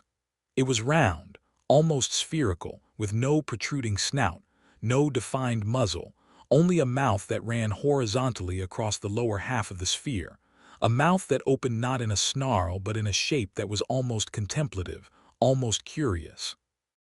The eyes were absent, replaced by two pits of darkness that seemed to lead into the creature's skull, into a space where there was no brain but only appetite, only the directive to collect, only the ancient imperative of the tax collector who knows what is owed and will not leave until the debt is settled.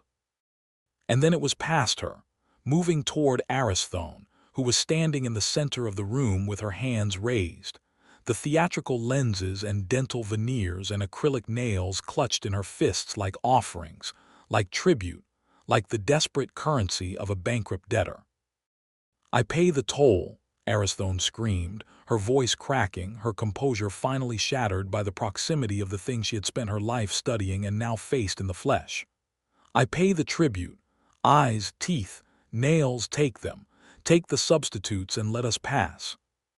She threw the items into the water, a scatter of plastic and acrylic and synthetic material that floated on the surface for a moment before being swallowed by the blackness. The Ahuizotl paused. It turned its eyeless face toward the floating objects, and for a moment that stretched into eternity, Alina thought that Aristhone's madness had worked, that the creature would accept the counterfeit, that the rules could be bent by ingenuity and desperation. But then the creature moved, not toward the offerings but toward Aristhone, its body elongating in a way that was not possible, its tail hand rising from the water and wrapping around the professor's ankle with a grip that was instantaneous and absolute.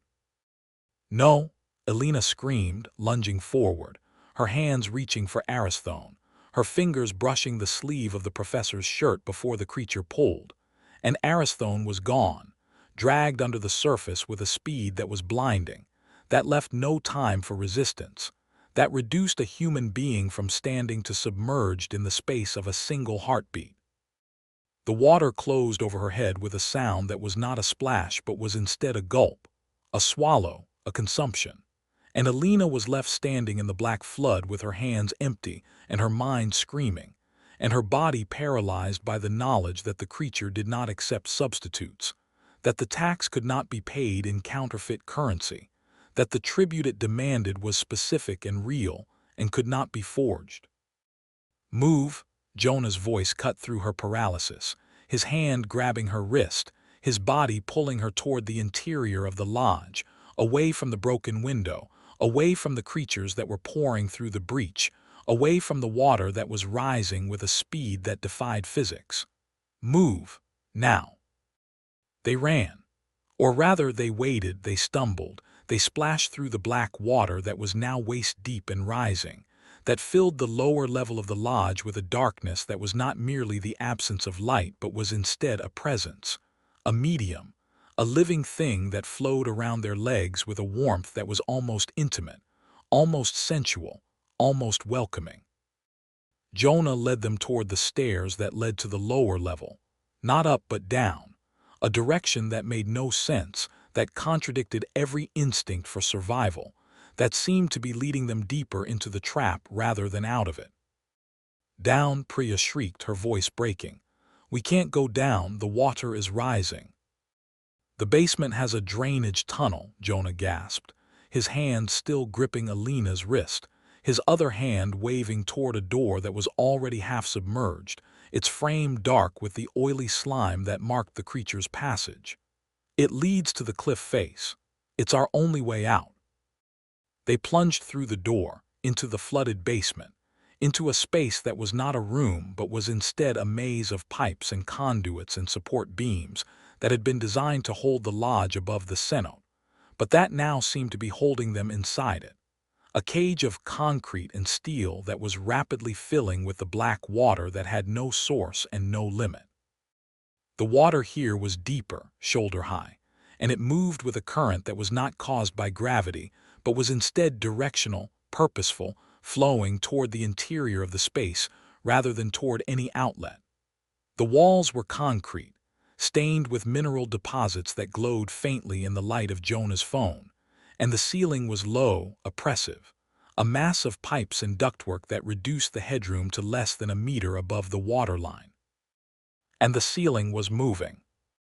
Alina saw it first, her eyes drawn upward by a sound that was not a sound but was instead the absence of sound, a displacement of air that suggested something large and silent passing through the space above her head. The pipes were covered in the black, oily slime, and in the slime were the handprints, the same prints they had seen in the hallway and the bedrooms, but now multiplied, now covering every surface, now forming a dense tapestry of impressions that suggested not one creature but many, not a single passage but a migration, an invasion, a colony of Ahuizotl that had moved through the infrastructure of the lodge with a thoroughness that was systematic, deliberate, terrifying in its completeness. "They're above us," Alina whispered, her voice barely audible above the rush of water and the hammering of her own heart. "They're in the ceiling." "Then we stay low," Jonah said, his voice carrying an authority that he had never exercised before, the authority of a man who has accepted that he is in charge and that the lives of others depend on his decisions. "We move through the water. We stay below the pipes. We find the drainage tunnel and we get out." They moved in a line, Jonah in front, Alina behind him, Priya behind Alina, their bodies pressed against the walls, their hands trailing through the black water that was now chest-deep and rising, their eyes fixed on the pipes above them with a vigilance that was futile and necessary.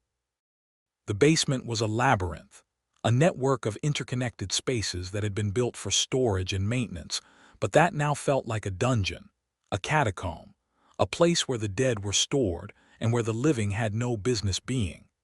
The water flowed against them, resisting their passage, pushing them back toward the center of the lodge with a force that was not current but was instead will, the deliberate opposition of a medium that did not want them to escape. And then they heard the crying, not from the walls this time, not from the pipes, but from the water itself, from the black liquid that surrounded them, from the medium that was not water but was instead the body of the creature, its voice, its presence. It was the crying of a baby, but it was also the crying of Aristhone, and the crying of Marcus, and the crying of every person who had ever been taken by the cenote, their voices preserved in the water like recordings in a medium that had no technology, no mechanics, only biology, only hunger, only the endless patience of the collector who stores its memories in the substance of its domain. "Don't listen," Jonah whispered, his voice harsh, his hand tightening on Alina's wrist until it hurt. "Don't listen, it's not real, it's a lure." But it was real. It was more real than the concrete beneath their hands, then the water around their waists, then the breath that rasped in their throats. It was the sound of grief made manifest, of loss given voice, of the fundamental human cry that had no words but that needed no words, the cry that bypassed language and spoke directly to the heart, to the womb, to the place where compassion lived and where survival died. Elena felt her body responding, felt her feet slowing, felt her head turning toward the sound, felt her hand reaching out to touch the water, to comfort the child, to pick up the baby and hold it and protect it from the darkness that was swallowing them all. Jonah slapped her. Not gently, not playfully, but with a violence that snapped her head back and brought tears to her eyes. A slap that was meant not to hurt but to wake, to shock, to drag her back from the precipice of compassion that the creature was using to lure her toward the edge of madness. "It's not real," he screamed, his face inches from hers, his eyes wild with terror and determination. "It's not real, Elena, move." She moved. The slap had done its work, had broken the spell, had restored the rational mind to its throne, and she followed Jonah through the water with a mechanical urgency that was born not of hope, but of the simple refusal to die in this place, in this way, in this darkness that had no name and no end. They rounded a corner, found a passage that was narrower than the others, a concrete tube that sloped downward at an angle that suggested drainage, escape, the possibility of passage to the outside world. "The tunnel," Jonah gasped, pointing at the dark mouth of the tube. "It leads to the cliff face. It drains into the valley below. We follow it, we crawl, we swim, we get out." They entered the tunnel one by one, their bodies compressed into the space, their shoulders scraping against the concrete, their knees finding purchase on the algae-slick bottom. The water here was shallower, knee-deep, flowing with a current that was finally directional, finally downward, finally leading away from the lodge rather than toward it. They crawled, they slid, they propelled themselves through the darkness with hands that were raw and bleeding, and that left smears of red on the concrete that were swallowed by the black water before they could be seen. And behind them, in the basement they had left, they heard the sounds of pursuit. Not footsteps, not splashing, but something else. Something that suggested the creatures were not swimming through the water but were instead moving above it, along the pipes, along the ceiling, using their monkey hands and their tail hands to swing from rafter to rafter with a silence that was broken only by the occasional wet slap of rubbery skin against concrete, the occasional drip of slime from above, the occasional whisper of a body passing through a space that should have been too small to contain it. "Faster," Jonah whispered, his voice carrying a desperation that was almost prayer. "Faster." They crawled faster, their hands and knees shredding on the rough concrete, their bodies driven by a terror that was older than thought, that originated in the reptilian core of the brain, the place that understood predator and prey without needing the mediation of consciousness. The tunnel seemed to go on forever, a straight line that defied perspective, that compressed distance into a nightmare of repetition where every meter looked like the last and the next and the one after that. The water flowed around them, warmer now, almost hot, and the smell was changing, shifting from the mineral tang of the cenote to something else, something that suggested they were approaching the surface, approaching the air, approaching the world that had sunlight and birds and the comforting illusion of safety. And then Jonah stopped. Elena, crawling behind him, collided with his legs, and she opened her mouth to ask why he had stopped, to demand that he keep moving, to scream at him that the creatures were behind them and gaining, and that stopping was death. But the question died in her throat when she looked past him and saw what had stopped him. The tunnel ended, not in an opening, not in a drainage grate, but in a wall of rock that had no business being there, a wall of limestone that blocked their passage with a finality that was geological, eternal, absolutely unyielding. The tunnel had been collapsed. Or rather, the tunnel had never been completed, had been a plan that had been abandoned, a construction that had been halted when the builders had encountered something in the rock that they could not cut through, something that had no place in the engineering diagrams, something that had convinced them to stop digging and seal the passage, and pretend that it had never existed. "No," Priya whispered from behind Elena, her voice a thread of sound that was barely audible. "No, no, no." "It's blocked," Jonah said, his voice flat, stripped of the authority that had sustained him, reduced to the simple observation of a fact that was fatal. "We can't go forward. We have to go back." "Back?" Elena's voice rose toward hysteria. "Back to what? Back to the lodge, back to the creatures."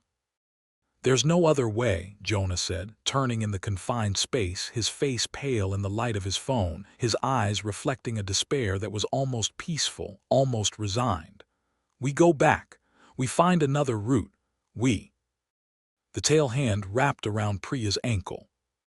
It came from behind, from the water, from the darkness that they had thought was empty, but that was instead filled with the patient, silent presence of the creature that had followed them through the tunnel, that had waited for them to stop, that had understood the geometry of the trap better than they ever could.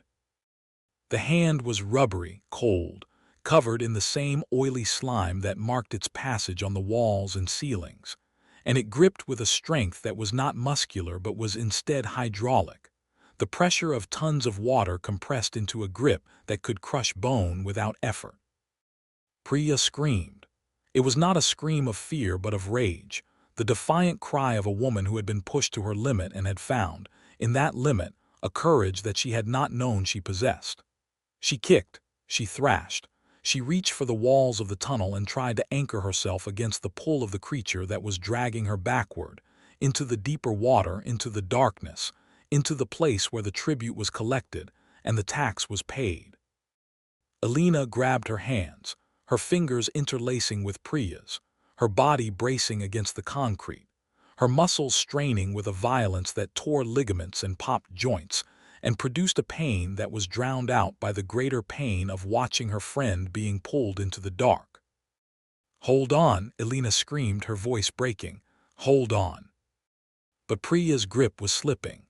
The creature was too strong, too patient, too perfectly adapted to this environment where water was not a barrier but was instead a highway, a home, a hunting ground. Elena felt Priya's fingers sliding through hers, felt the wet friction of skin against skin, felt the desperate pressure of her friend's fingernails digging into her palms, and then the pressure released, and Priya was gone, dragged backward into the darkness with a speed that was final, that was absolute, that left behind only the echo of her scream and the oily residue of the creature's passage on the concrete walls. Elena lay in the water, her hands empty, her body shaking, her mind a white void where thought could not survive. Jonah was beside her, his face pressed against the concrete, his body convulsing with sobs that produced no sound, that were swallowed by the water and the darkness and the silence of the tunnel that had become a grave for 3 of their number, and would soon become a grave for them. "We have to go back," Jonah whispered, his voice barely audible. "We have to find another way." "There is no other way," Elena said, her voice flat, emptied of emotion, reduced to the simple mechanics of survival. "There is only the way we came, and they are waiting for us." They crawled back through the tunnel, moving against the current, against the logic of escape, toward the place where the creatures waited with a patience that was geological, eternal, absolutely certain of its eventual victory. The water was deeper now, chest deep, and it moved with a purpose that was not current but was instead direction, the deliberate flow of a medium that was carrying them towards something, that was delivering them to a destination that had been chosen for them, that had been prepared for them, that awaited them with the hunger of a mouth that has been opened since before time began. They emerged from the tunnel into the basement of the lodge, and the basement was transformed. The water was deeper, rising toward the ceiling, reducing the airspace to a narrow gap of less than a meter. And the space was filled with the Ahuizotl, a swarm of them, their black bodies moving through the water with a fluidity that was not swimming but was instead something else, something that suggested they were not in the water but were instead part of it, extensions of its will, manifestations of its hunger. They clung to the pipes and the beams with their monkey hands, their tail hands trailing in the water, their eyeless faces turned toward Jonah and Alina with an attention that was evaluative, curious, the examination of a tax collector who has found the debtors and is preparing to collect what is owed. "The main hall," Jonah gasped, pointing toward a doorway that was still above the waterline, a door that led to the upper level of the lodge, to the space where they had barricaded themselves, where they had tried to build a fortress against an enemy that could swim through pipes and climb through walls. "We get to high ground. We find something to burn. We make a stand." They swam, they waded. They pulled themselves through the water with a desperation that was born of the knowledge that they were already dead, that their lives were measured in minutes if not seconds, that the only choice remaining was the manner of their dying. They reached the doorway, hauled themselves through, and found themselves in the main hall of the lodge, a space that had been designed for luxury and relaxation, and that had become a battlefield, a slaughterhouse, a temple to a god who demanded tribute in eyes and teeth and nails. The hall was flooded to a depth of a meter, the furniture floating, the barricades scattered, the windows all broken, the water pouring in from a dozen different breaches. And in the center of the hall, standing on a table that was the only surface still above the waterline, was Aristhone. She was not dead. That was the first shock, the realization that the professor had survived the dragging, had escaped the creature, had found her way back to the hall through some route that they had not discovered. But she was changed. Her eyes were wide, her face was pale, her clothes were torn and bleeding, and in her hands she held a knife, a kitchen knife from the lodge's kitchen, a blade that was meant for chopping vegetables but that she gripped with a white-knuckled intensity that suggested she had found another use for it. "The toll," she said, her voice carrying a cadence that was not hers, a rhythm that was older, more formal, more ritualized. "The toll must be paid. The tribute must be given. Tlaloc demands his due." "Professor," Jonah gasped, his body sagging against the wall, his strength finally exhausted. "Professor, please, we need to get out. We need to." "There is no out," Aristhone said, and she smiled, a smile that was not sane, that was not human, that was instead the expression of someone who has looked into the abyss and found not terror but purpose, not death but transformation. "There is only through, only down, only the deep place where the god waits and the collector serves and the tribute is accepted.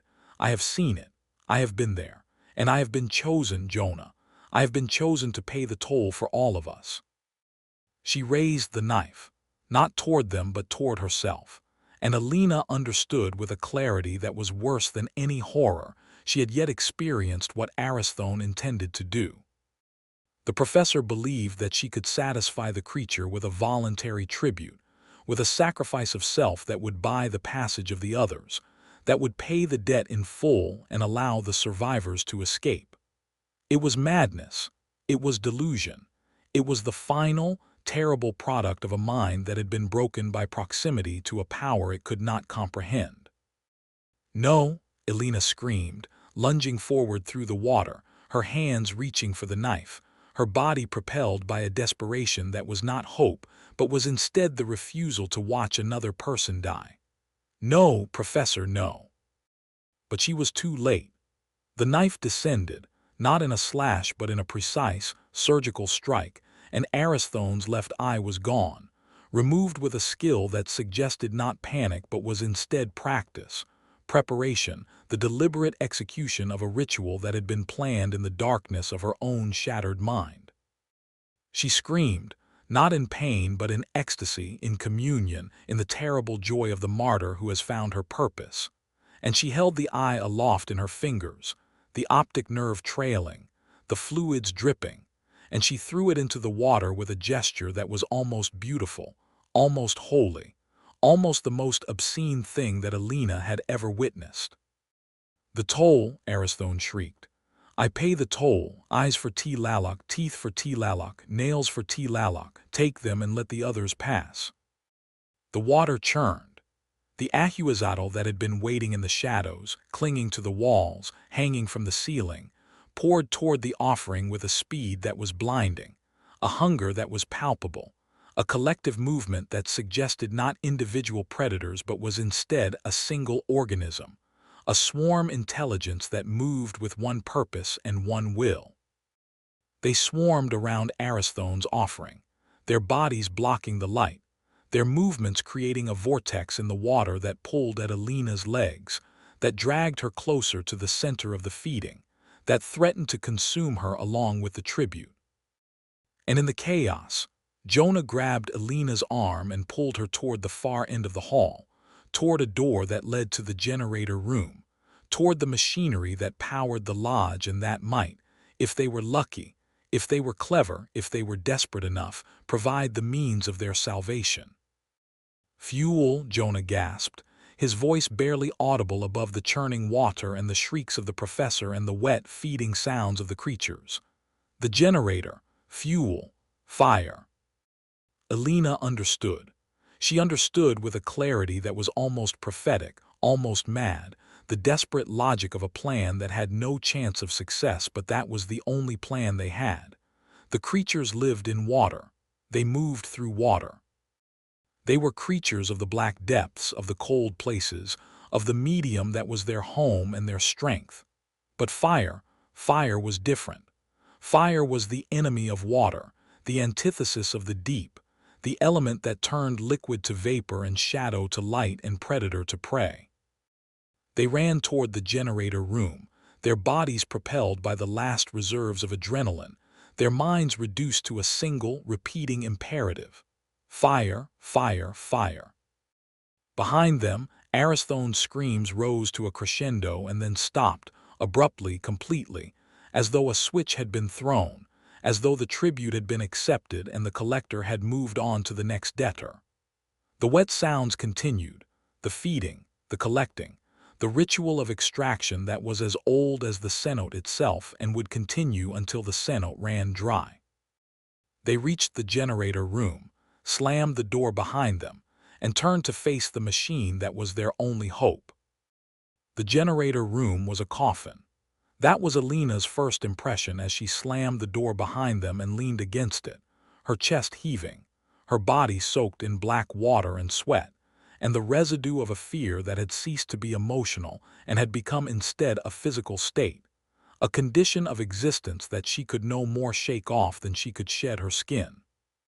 The room was small, perhaps 3 meters by 4, a concrete box that housed the diesel generator that powered the lodge's electrical systems, its walls lined with conduits and switch panels, and the heavy cabling that snaked across the floor like the roots of some mechanical tree.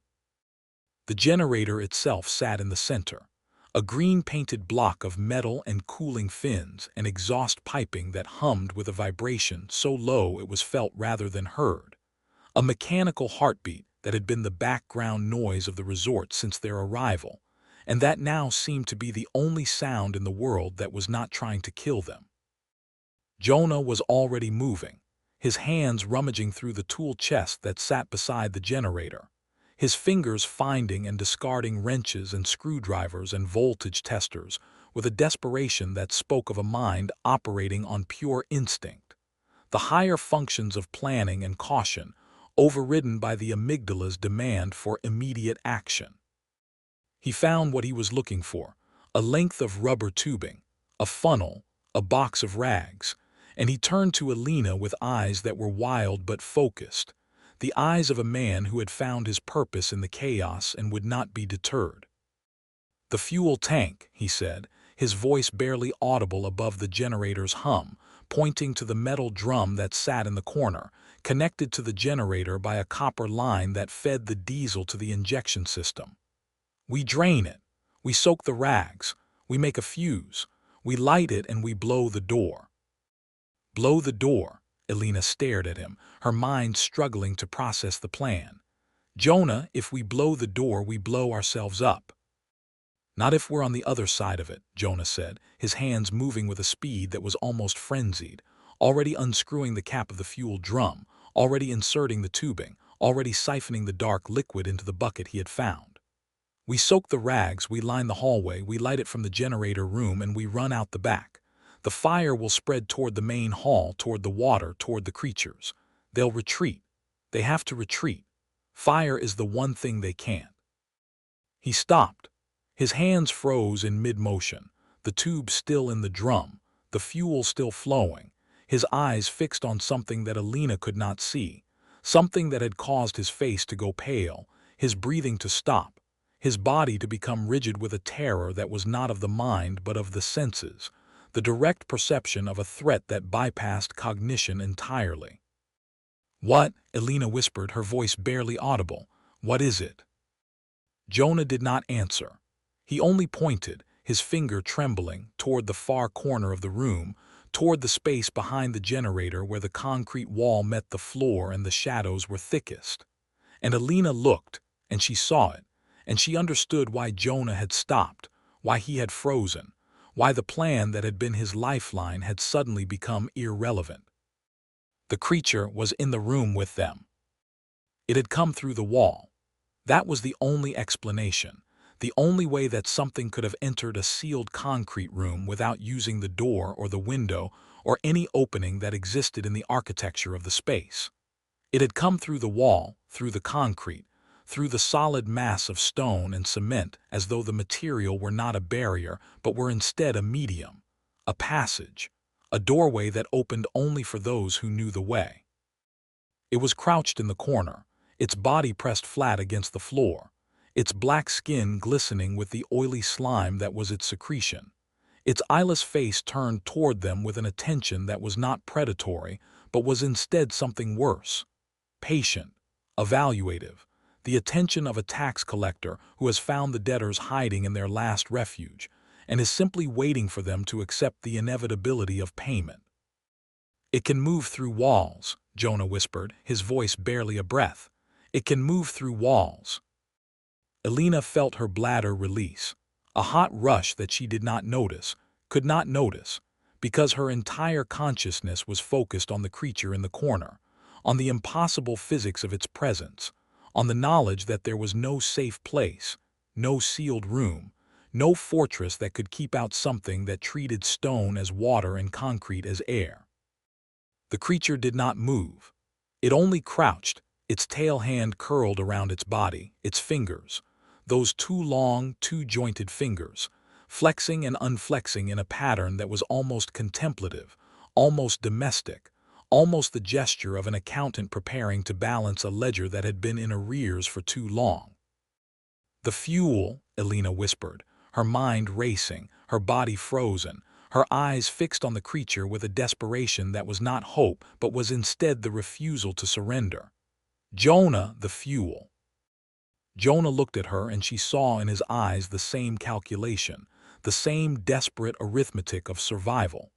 The creature was sensitive to vibration. That was what she had noticed, what she had understood in the moment before her mind had shut down in terror. It had not reacted to their voices, to their footsteps, to the sounds of their panic. It had reacted to the generator, to the hum of the diesel engine, to the vibration that traveled through the floor and the walls and the water. And it had not reacted to light. It had no eyes. It was blind, navigating by scent and vibration and the particular chemistry of fear that human bodies exuded in the presence of the predator. "It's blind," she whispered, the words emerging as a revelation, a prayer, a command. "It can't see, it smells us, it feels us, but it can't see." "So?" Jonah's voice was tight, his body still frozen, his eyes darting between Alina and the creature as though trying to calculate angles of escape that did not exist. "So we change the vibration," Alina said, her mind moving faster than her fear, the academic training that she had thought useless in this situation suddenly becoming the only tool she had. "We change the scent. We overwhelm its senses. We create an environment that it can't navigate." "How?" "The fuel," Alina repeated, her voice gaining strength, her hand reaching out and gripping Jonah's wrist with a desperation that transmitted certainty. "We douse ourselves. We soak the room. The diesel is heavy, it's oily, it masks scent. And the generator, we overload it. We make it vibrate at a frequency that confuses them. We create a wall of noise and smell that they can't penetrate.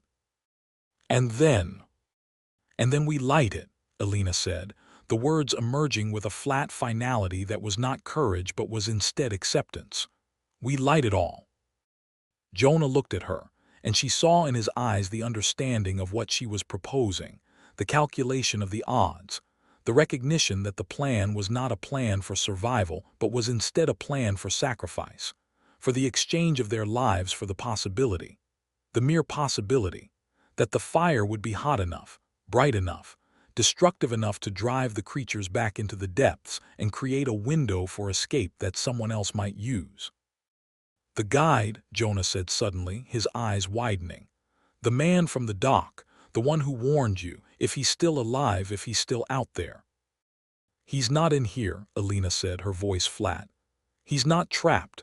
He knows the land, he knows the cenote. He might have found high ground, he might have.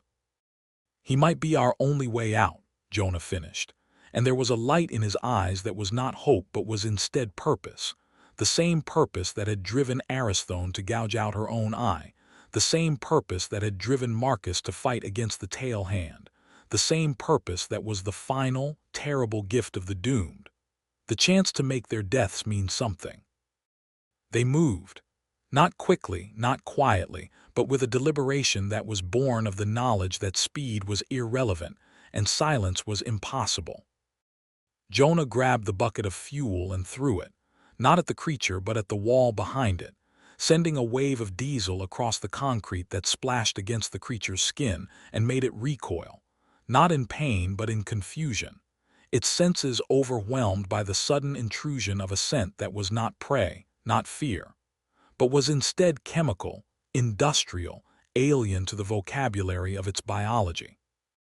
Elena grabbed the generator's control panel, her fingers finding the switches that she did not understand, but that she had watched the maintenance staff operate during their first day at the resort. She flipped switches, turned dials, pushed buttons, and the generator responded with a scream of protest, its engine revving beyond its designed capacity, its vibration increasing from a hum to a shudder to a violent oscillation that shook the floor and the walls and the air itself. The sound was deafening, a mechanical roar that drowned out thought, that replaced the crying of the fake babies and the wet sounds of feeding with a frequency that was pure, undifferentiated noise. The creature in the corner recoiled.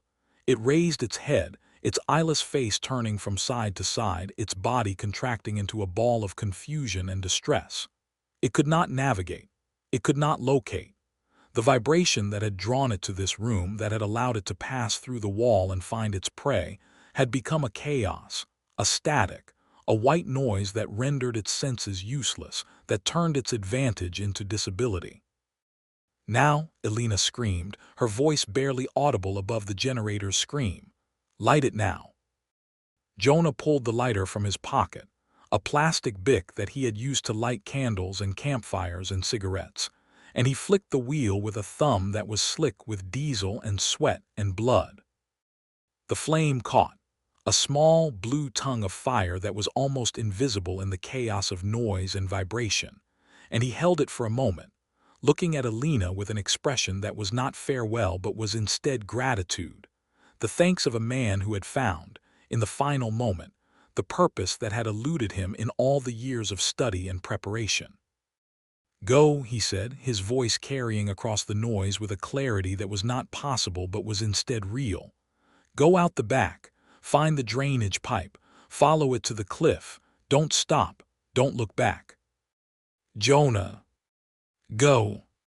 He threw the lighter, not at the fuel on the floor, not at the creature in the corner, but at the generator itself, at the metal housing that was hot from overloading, at the diesel line that was leaking and pooling and waiting for the spark that would transform the room from a coffin into a crematorium. The lighter arced through the air, a tiny point of flame against the gray concrete, and Elena turned, she ran.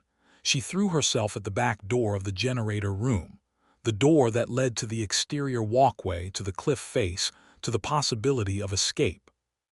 The explosion was not a sound but was instead a force, a pressure wave that lifted her off her feet and threw her through the door with a violence that sent her tumbling across the walkway, her body scraping against the stone, her ears ringing with a silence that was louder than any noise could have been.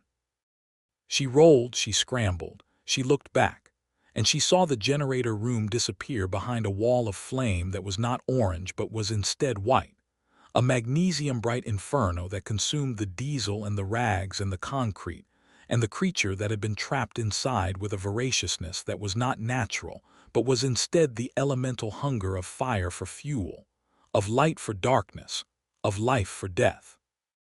The creatures in the main hall screamed, not in pain.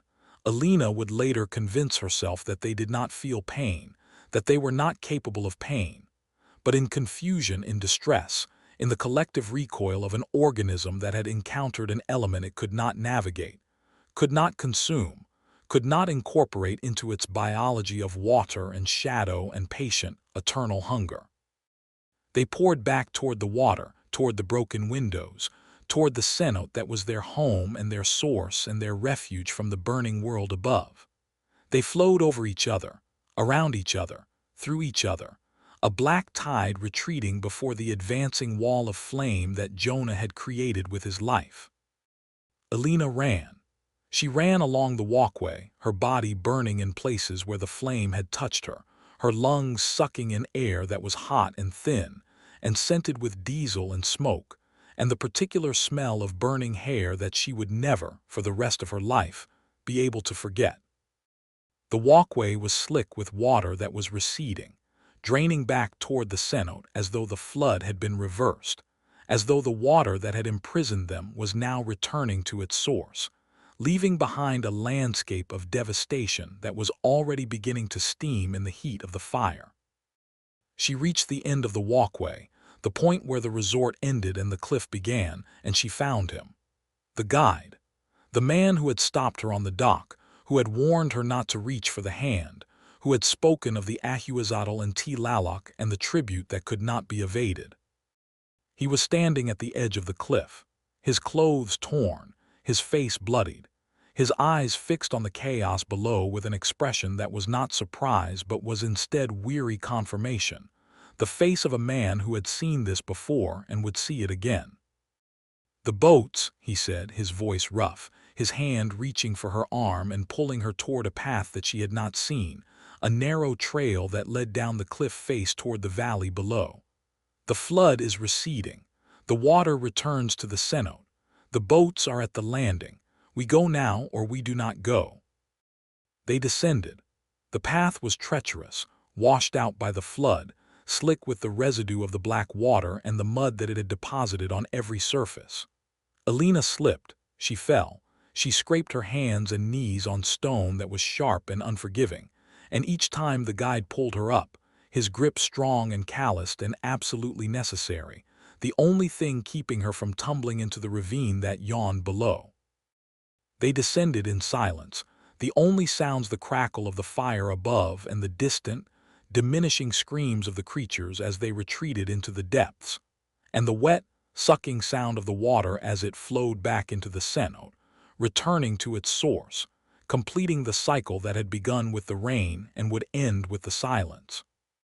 They reached the landing as the floodwaters were receding, as the black water was withdrawing from the valley and the lower slopes and the road that had been washed away, revealing a landscape that was changed, altered, marked by the passage of something that had no name in any human language. The boats were there, two small wooden craft that had been tied to the landing posts, and that had survived the flood with a resilience that suggested they were not merely wood, but were instead something older, something that had learned to endure the violence of the cenote and its master. The guide pushed one of the boats into the water, his movements efficient, his eyes scanning the receding flood with a vigilance that was not paranoid but was instead practical, the vigilance of a man who knows that the danger is not gone but is simply waiting for the next opportunity. Alina climbed in, her body shaking, her mind blank, her hands clutching the sides of the boat with a grip that would leave bruises that would not fade for weeks. The guide pushed off, climbed in beside her, and took up the oars, his back to the retreating shore, his face turned toward the downstream current that would carry them away from the resort, away from the cenote, away from the place where she had learned that the old stories were not stories at all, but were instead the operating instructions for a world that was older and hungrier and more patient than she had ever imagined. They rode the current in silence. The guide rode with a steady rhythm that suggested he had done this before, many times, perhaps in floods that were natural and perhaps in floods that were not, and Alina sat in the bow with her back to him, her eyes fixed on the water that flowed around the boat with a blackness that was lessening, that was becoming gray, that was slowly, reluctantly, returning to the color of ordinary water. The sun was setting, or perhaps rising. She could not tell, had lost all sense of time and direction. And the light that fell on the water was golden, warm, the light of a world that had no knowledge of the things that lived in the deep places.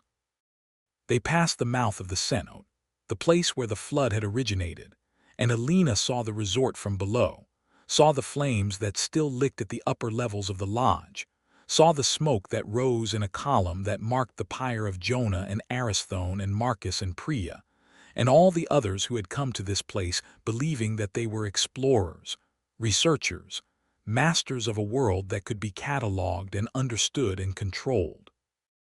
The flames were beautiful in the dying light, and the smoke was a benediction, and Alina wept with a grief that was not merely personal but was instead existential, the grief of a species that had finally understood its place in the hierarchy of being. The guide did not speak. He rowed, his eyes fixed on the downstream current, his body moving with a mechanical precision that suggested he had shut down his emotions, had locked them away in a place where they could not interfere with the business of survival. Alina did not ask his name. She did not thank him. She did not make the promises that people make after trauma, the promises to stay in touch, to remember, to honor the dead. She simply sat in the boat and watched the water and waited for the moment when she would be safe, when the shore would be distant enough, when the cenote would be small enough, when the memory would be faint enough to allow her to believe that she had escaped. But she had not escaped. She knew that, even as the boat carried her away from the place of horror, even as the current swept her toward the village and the world and the life that waited for her with its trivial concerns and its comforting illusions, she had not escaped because the thing that lived in the cenote did not release its debtors. It only deferred collection. It only marked them for later. It only waited, patient and eternal, for the moment when they would return, when they would reach again, when they would offer themselves to the black water with the same desperation that had driven them to flee. The boat rounded a bend in the river, and the resort was lost to view, swallowed by the cliffs and the trees and the gathering darkness of evening. The guide shipped his oars and let the current carry them, and the silence that settled over the boat was not peaceful, but was instead the silence of aftermath, the silence of survivors who have nothing left to say because words have become insufficient, because language has been revealed as a fiction, because the only communication that matters now is the communication of presence, of being alive, of having survived when so many others had not. Alina looked back.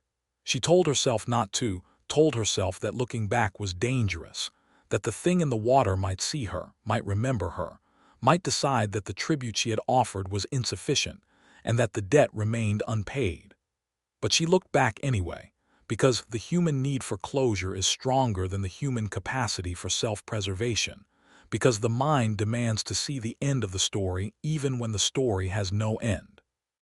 The cenote was invisible now, hidden behind the curve of the cliff and the screen of vegetation that grew along the water's edge. But the landing was visible, the wooden dock where they had launched the boat, the posts that rose from the receding water like the fingers of a drowning man. And as she watched, as the current carried her further away, she saw something emerge from the water at the edge of the dock. It was a hand, not a human hand, not the hand of the guide or of a rescuer or of another survivor who had found their way to the landing. It was a black, rubbery hand, the fingers too long and too jointed, the skin covered in the oily slime that marked the creature's passage, the palm facing upward in a gesture that was not waving but was instead waiting, not greeting but was instead demanding. It rose from the black water with a slowness that was deliberate, that was theatrical, that was the final, terrible punctuation mark on a sentence that had been written in blood and teeth and nails. The hand reached the edge of the dock and gripped it. The fingers wrapped around the wood with a strength that was visible even from a distance, that compressed the timber, that held it with a possession that was absolute. And then it paused. It did not pull itself up. It did not reveal the rest of its body. It simply held the dock, its fingers flexing and unflexing in a rhythm that was almost contemplative, almost patient, almost the gesture of a collector who has finished counting his inventory and is now waiting for the next debtor to arrive. Alina watched it for a long moment, her body frozen, her breath held, her mind empty of everything except the image of that hand and the knowledge that it was waiting for her.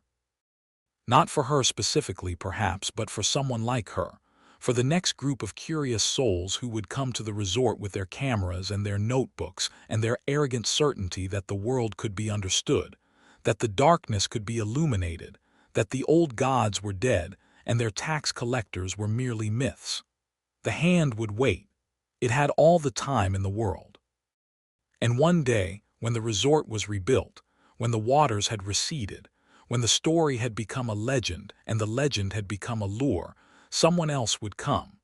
Someone else would stand at the edge of the black water and look down and wonder what lived in the depths. And the hand would be there, patient and rubbery and absolutely certain, ready to collect the tribute that Tlaloc demanded, the eyes that see, the teeth that bite, the nails that scratch, the small essential parts of the self that make a human being human, and that the god of rain accepted as the price of passage through his domain. The guide saw it too. She knew he saw it because she felt his body tense behind her, felt the oars dip into the water with a renewed urgency, felt the boat surge forward as he put his back into the stroke with a desperation that matched her own. But he did not speak. He did not point. He did not share the burden of the sight with words that would make it real, that would crystallize it into memory, that would allow it to take up permanent residence in the archives of her consciousness. They rounded another bend, and the landing was gone, and the hand was gone, and the only thing that remained was the water and the darkness, and the silence that was not empty, but was instead filled with the patient breathing of something that lived in the deep places and would live there long after the last human had turned to dust. Alina sat in the bow of the boat, her hands clutching the sides, her eyes fixed on the water ahead, and she understood with a clarity that would never leave her that she had not escaped. She had been marked. She had been seen. She had been entered into the ledger of the tax collector, and the debt would come due one day, not in fire or flood, but in the simple, inevitable moment when she would find herself standing at the edge of black water and feeling the urge to reach out, to touch, to comfort the crying child that was not a child but was instead the oldest lure in the world, the lure of compassion, the lure of curiosity, the lure of the human heart that refuses to believe that the darkness is hungry, and that the hand that reaches from the depths is not asking for help, but is instead demanding payment. The boat carried her into the night, into the future, into the life that waited for her with its illusions of safety and its promises of forgetfulness. But she would not forget. She would never forget. The hand was always there, in her dreams, in her memories, in the dark water of every sink and bathtub, and puddle that she would encounter for the rest of her days. It was waiting. It was patient. And one day, when the time was right, when the tribute was due, it would reach for her again, and she would reach back, because that was what humans did, because that was what humans had always done, because the tax was never truly paid, and the debt was never truly settled, and the cenote was never truly empty. The water flowed, the night deepened. And somewhere in the place where the resort had been, in the depths where the black water swallowed the light, a single rubbery hand gripped the edge of a wooden dock and held on, patient as stone, hungry as the grave. waiting for the next soul to arrive and the next tribute to be collected, and the next chapter of the endless ledger to be written in eyes and teeth and nails, and the small, essential parts of the self that Tlaloc demanded, and the Ahuizotl collected with a silence that was older than language, and would outlast every word that had ever been spoken in the world above. Thank you for listening to today's stories. If you enjoyed, please leave a like and subscribe, so you don't miss the stories yet to come.